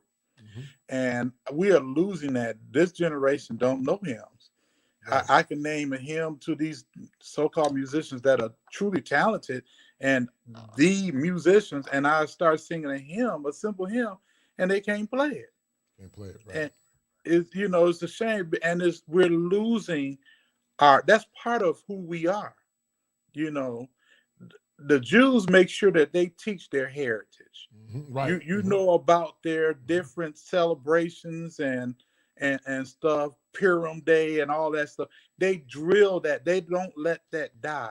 We are letting our heritage die.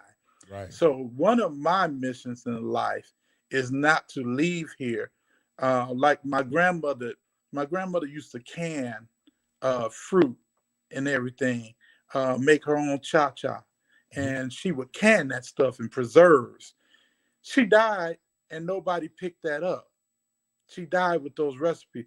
I cannot die with this inside me.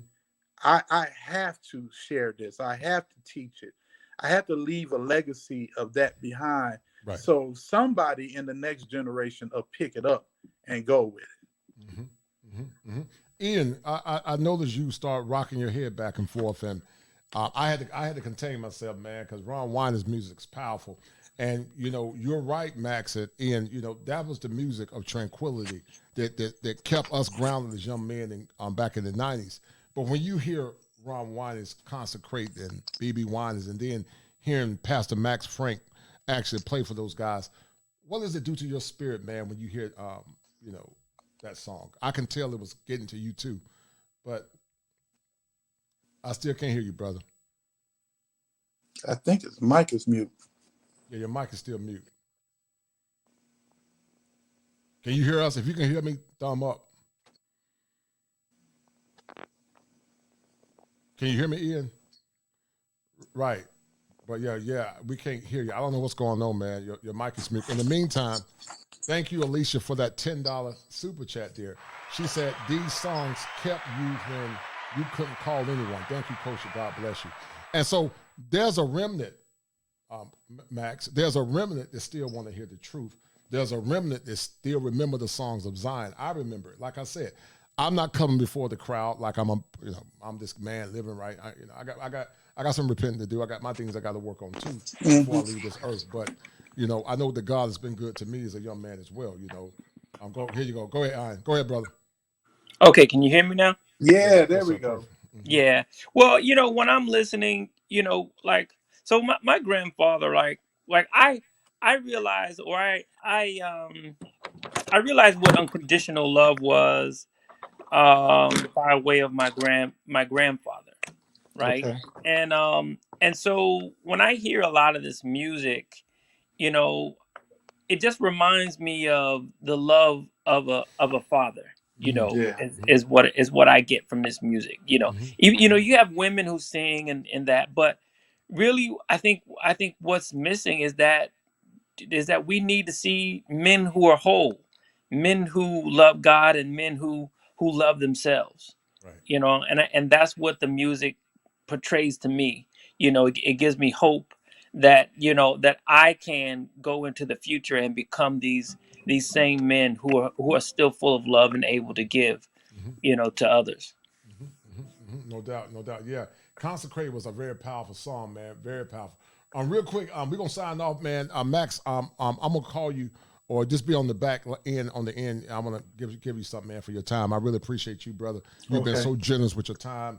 You have a very kind spirit, man, and you're a good brother, man. I respect you highly for everything you did, for playing for Commission. Your music and the talent that God gave you brought a lot of joy to my life.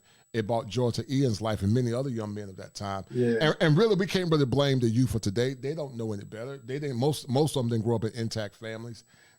So when you try to give them substance, you know, they're not used to it because many are used to dysfunction and chaos. So they don't know any better, you know. And then sometimes, while that is an excuse, when you know better, you do better. So when they give it to you, hopefully they'll have a mind where they're open to listen to it. But it's just a sign of the culture that we're living in, a very decadent culture, a very hedonistic culture that more or less aggrandizes things that are salacious over things of substance. And that's why, you know, when I hear people saying this, you know, build a community and all that, I just don't see it in our lifetime. Do you feel, Max, that Gen X men failed the youth, or you don't think it had nothing to do with Gen X people?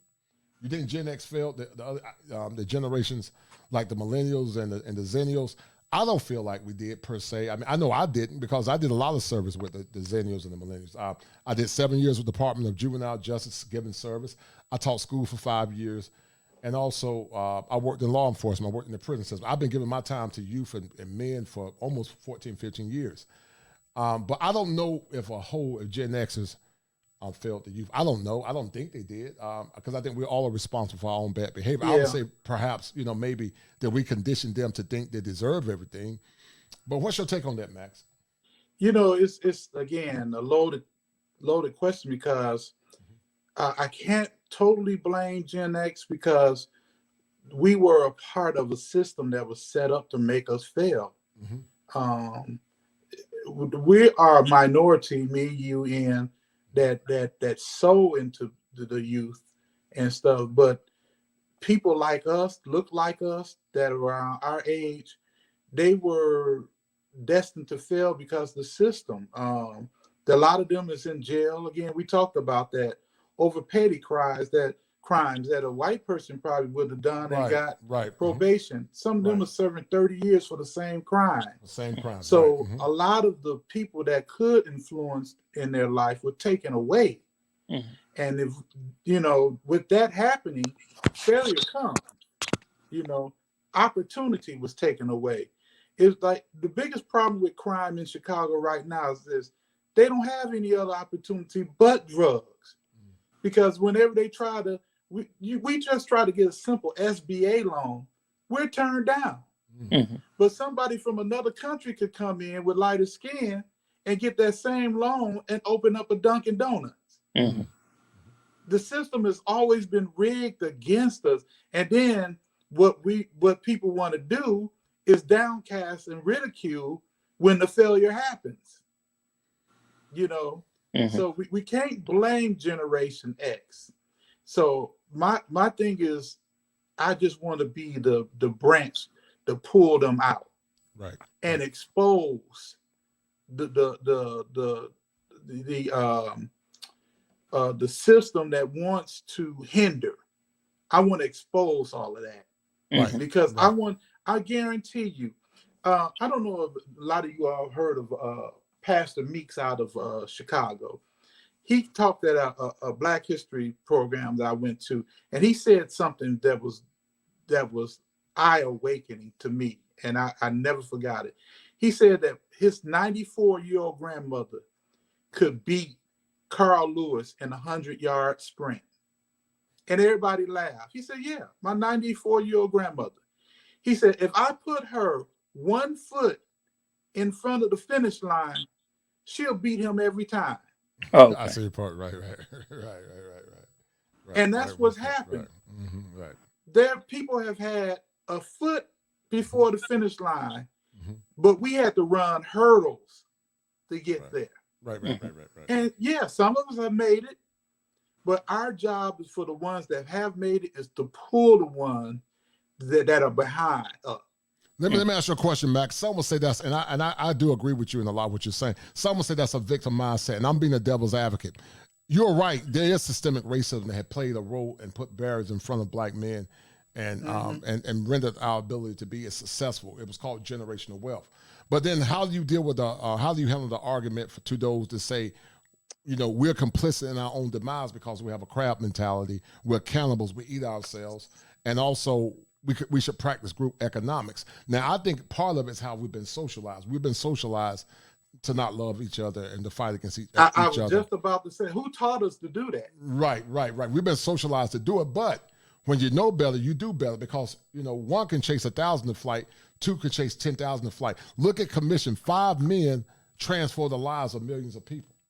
Imagine if y'all had the guy in y'all ego. But my question is on that is who knows better? Who are the ones that know better?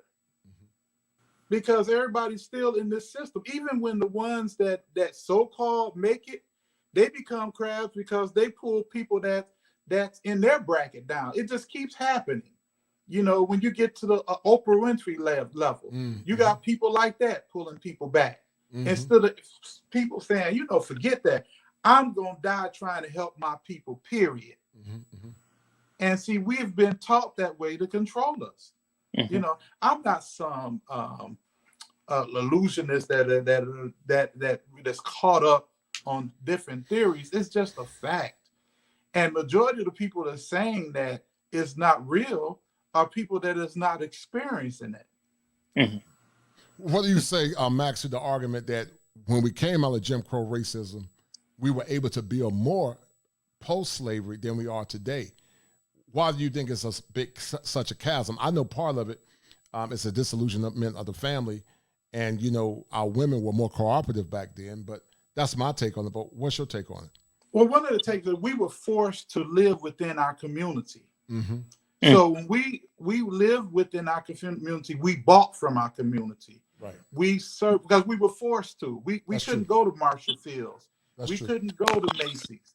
Right. We had to buy from our people. Right. And by that happening, we thrived. And what they said was, there's too much money going into that community. We got to get that money. And when they split us up and allowed us to end, we thought they were allowing us in, we thought they were allowing us in. But what we did, we destroyed our community by not putting back in and building our own community. And that's where I think we have lost it. We lost our power. Now, black spending is still powerful. The black vote is still powerful. That was very evident with this election. But it's still not as strong as it can be because what we do is we'll come to one common cause, all strong. And once we think we achieve that one common cause, we stop. It's very evident in the election. We all came to one common cause to push for Biden. But then when the midterms came in, we don't show. So basically, we need a way of life. Yes, a consistent. Consistency is the key because we have the power, we have the finances, we have the numbers, and if we can stay consistent, man, it's no stopping us. Right. Well, the thing is, man, we even when we were in Africa, man, we were never one. We were forced into oneness in America. We were from different tribes in different countries. So we're not monolithic. People always assume because of our skin we're the same, but we were never the same. Right. We were never the same, even back in Africa. You might was from Ghana. I probably was from Nigeria. Even probably was from, I'm being funny, Even probably was from Ethiopia somewhere, you know. but what made us one was our struggle. That's why we came up with terms like "What's up, brother? What's up, sister?" Because we were monolithic in our struggle. But you know, politics is very polarizing. You know, I don't want to get into it. I do respect your position. There, you know. I just use that as an example. No. You're right, Max. Yeah. No. You're right. No, you're 100% correct. And I don't have a problem with it. You know, I don't have a problem with what you're saying. But I just think our people are so easy to be brainwashed by politicians, man. And you know, they can show you their hand, and we keep falling for the same okie doke over and over and over again. And well, I think what's consistently missing is discipline. You know, I mean, I realize. I agree. The one because you know my dad used to give me kisses and hugs or whatever, but I didn't realize he loved me until he whooped my ass when I stole something, right? When he really let me know how disappointed he was when he had to come down to the store. They called him. You know, I didn't have to go to jail. They called him. You know, I'd rather have went to jail that day. You know what I'm saying? But but from that day on, I became an honest man. You know, that made me into an honest man, and no matter his faults, I gotta say he loved me enough to make sure that I carried myself better than that, and I think that's something that's very much missing in our community, especially with the lack of fathers and males. Yeah. Right. Max, let me ask you a question. I'm gonna let you go, and then Ian, I want you to fall in. And are our women out of line, Max? And do you feel like some of these liberal agendas have played to the demise of our communities because our women have been imprinted with liberal dogmas that are detrimental to the functioning and the beneficial nature of the black family? Have our women been compromised? Not all. There's some good sisters, but do you believe, by and large, some of our educated women have been impacted by liberal dogmas, and are our women out of control? Loaded question. Are they out of control due to liberal dogmas? And and are they out of line? You know, he got to go back to where his church got some women at. Exactly. He ain't caring nothing about me. Okay.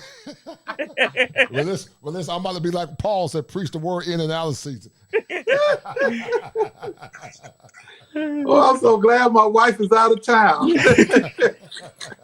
But let me ask you a question. Why are men so, you know, and listen, I get it, Pastor Max, but why are we so afraid to challenge our women? Why are we so afraid to speak the truth?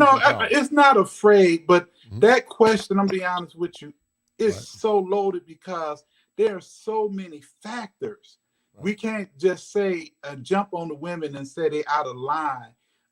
Men have been missing, whether by choice or not by choice. They had to pick up a mantle.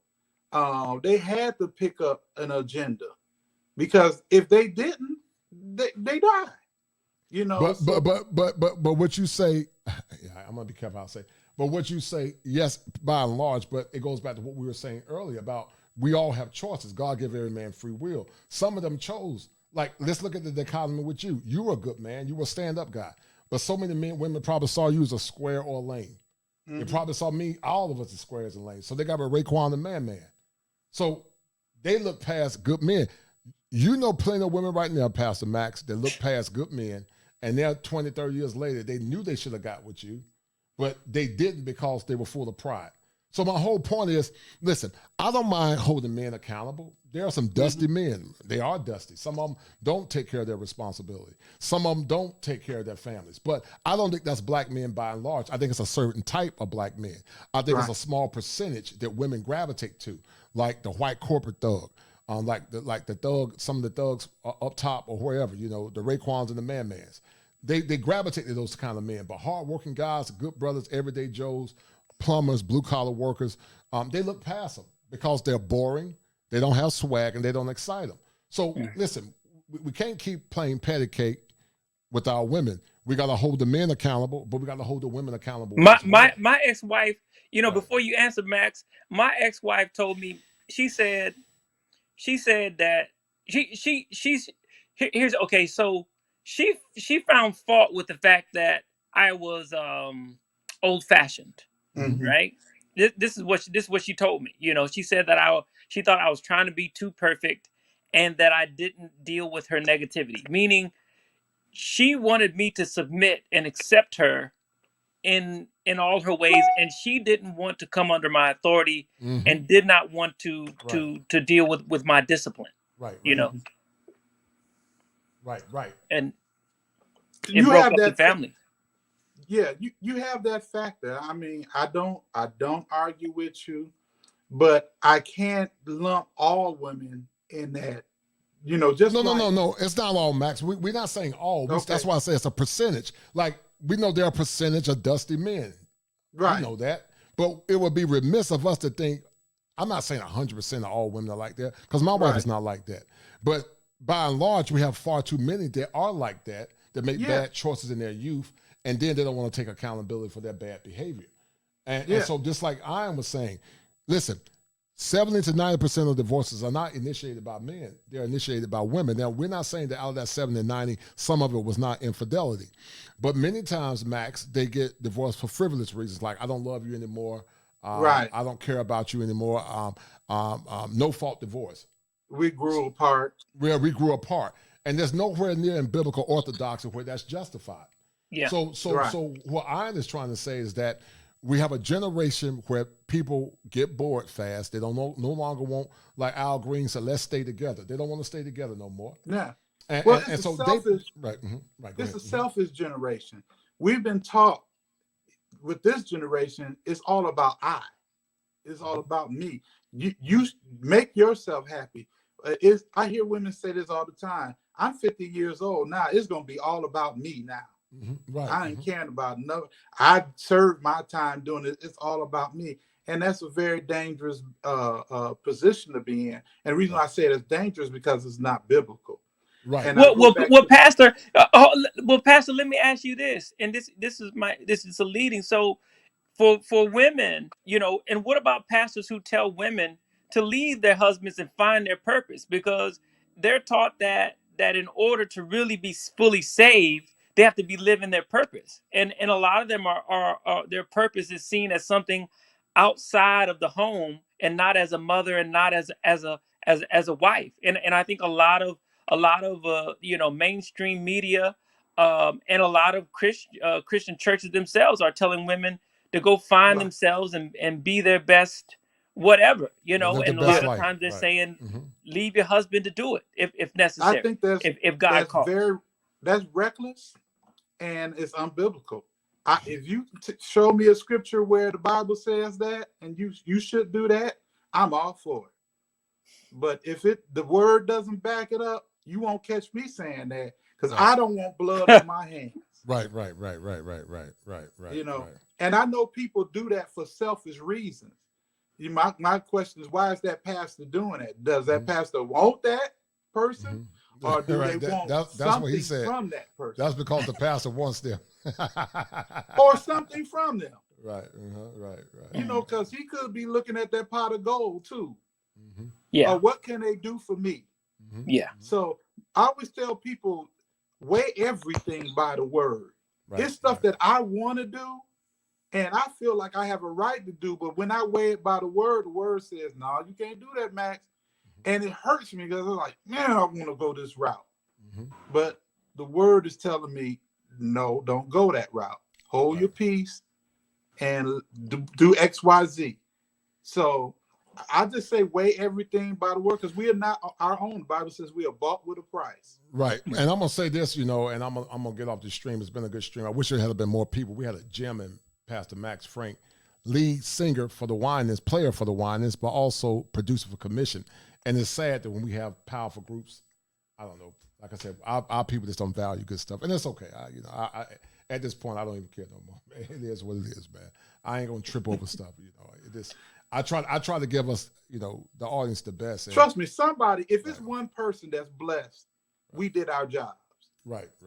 Somebody's life might be changed. Somebody could have been thinking about suicide or quitting. We're at their last at their last wits and be like, I'm done. I've been kicked. I've been misused. I'm done with this dream. And they probably heard us, and they decided to give it one more try. And if that's the case, I'm happy. Well, I'm happy too, man. It's been an awesome stream, man. I can't wait till you guys come up with the movie. So real quick, two things, Pastor Max. When is Commission coming out with the movie? And when are you guys dropping the next album? You know what? It's so unsure, and I'm going to tell you why. COVID has dictated what everybody does. Right. The movie was supposed to come out in 2020, I think it was. Yeah, it was 2020. But COVID hit and messed everything up. So a lot of the acting, even right now, there are TV series and stuff that with new seasons haven't came out is because of all these protocols they're trying to clear. You know, so that's one of the main things holding up.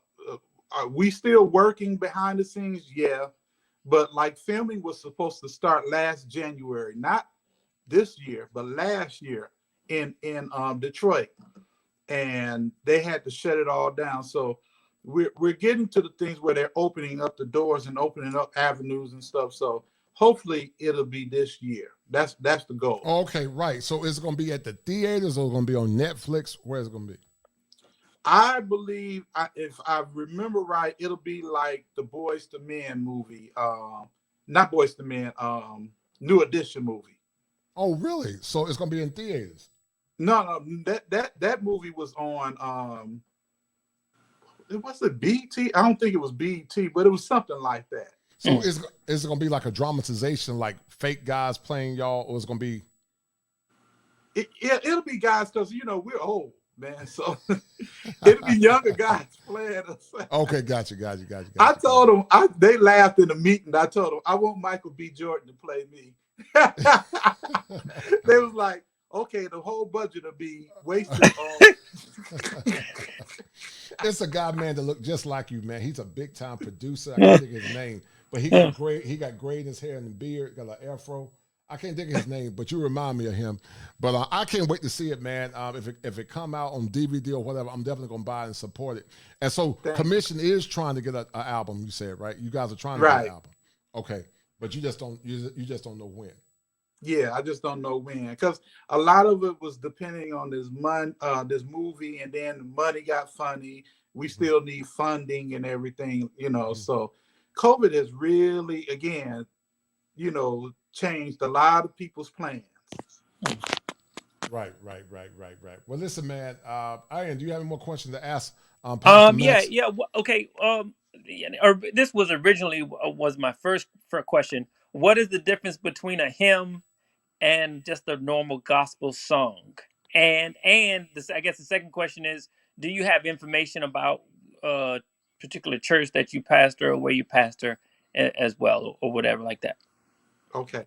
Right now I'm a member of the Potter's House, and so I'm on staff there, and that's where I'm working at. I was pastoring in Hammond, Indiana, then I moved to Texas because a ministry moved us here.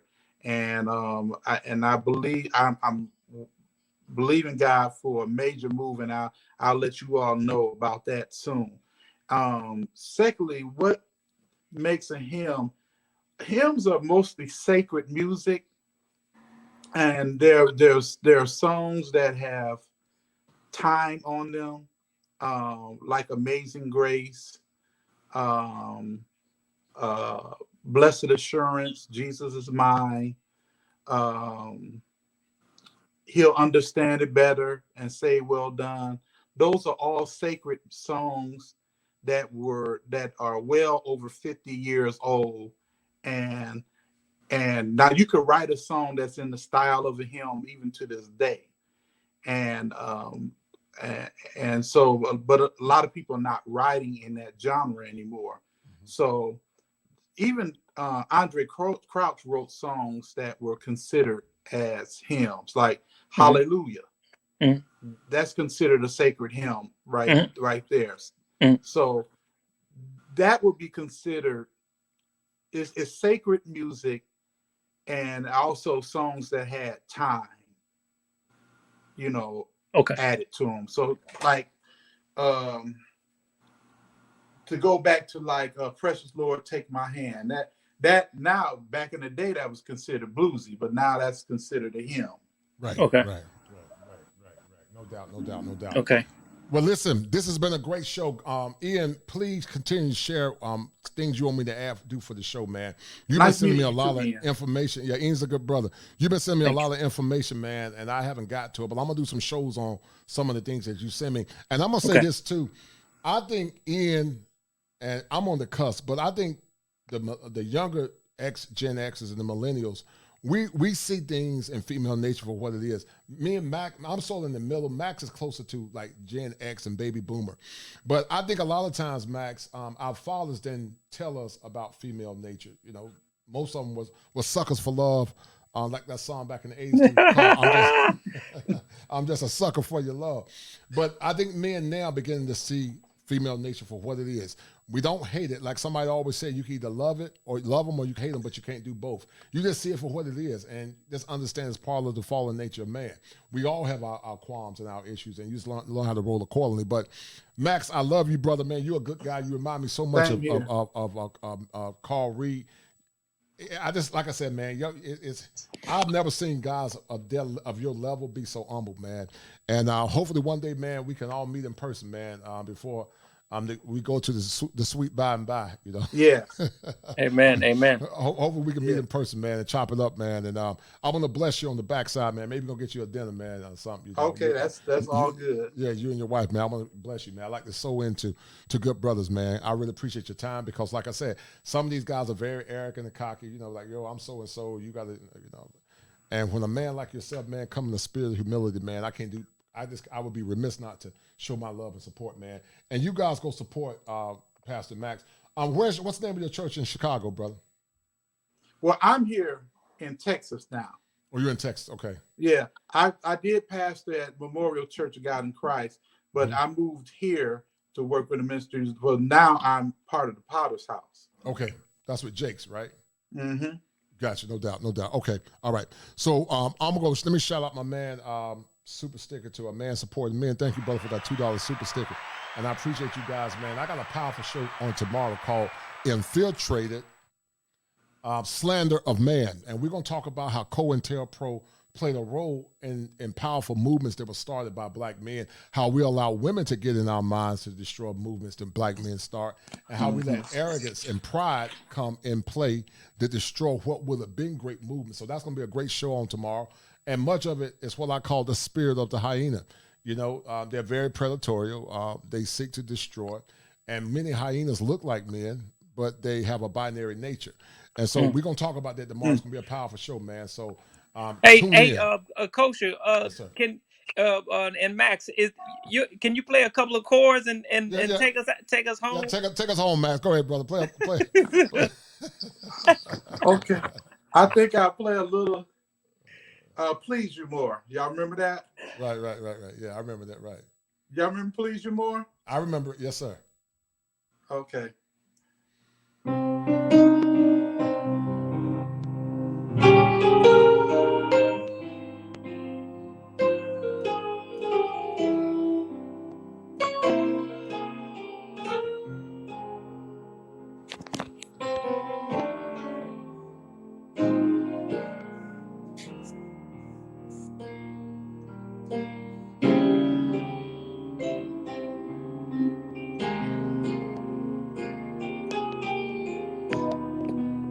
Then I'm going to change the Whiners.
This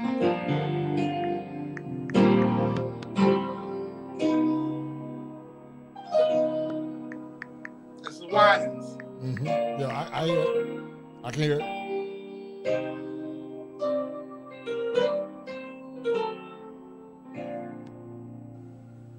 All right, so I gave you a plethora of commission. You man, you did it, man. Let me give you a shout out, man. That's a praise for you. Amen, amen. That's a praise for you, man.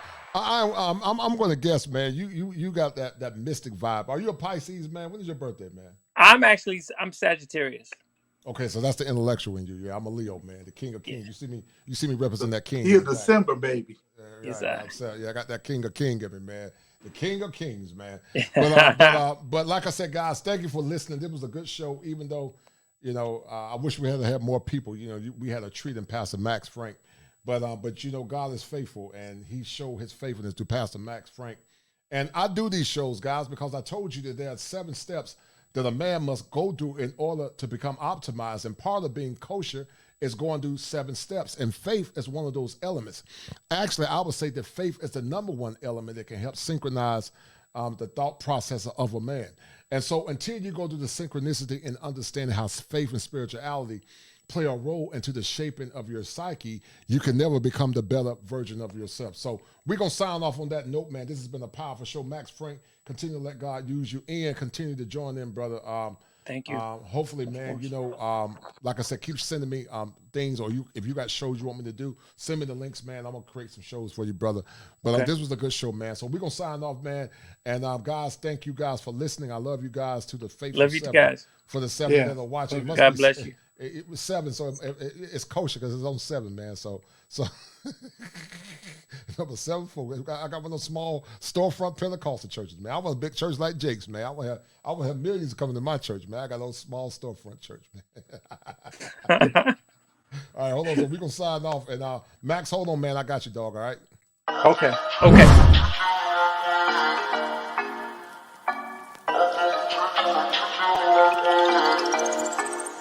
4 in the morning, you got me up, all cause you need to talk. To 4 in the evening, wanna break up, say that you've had enough.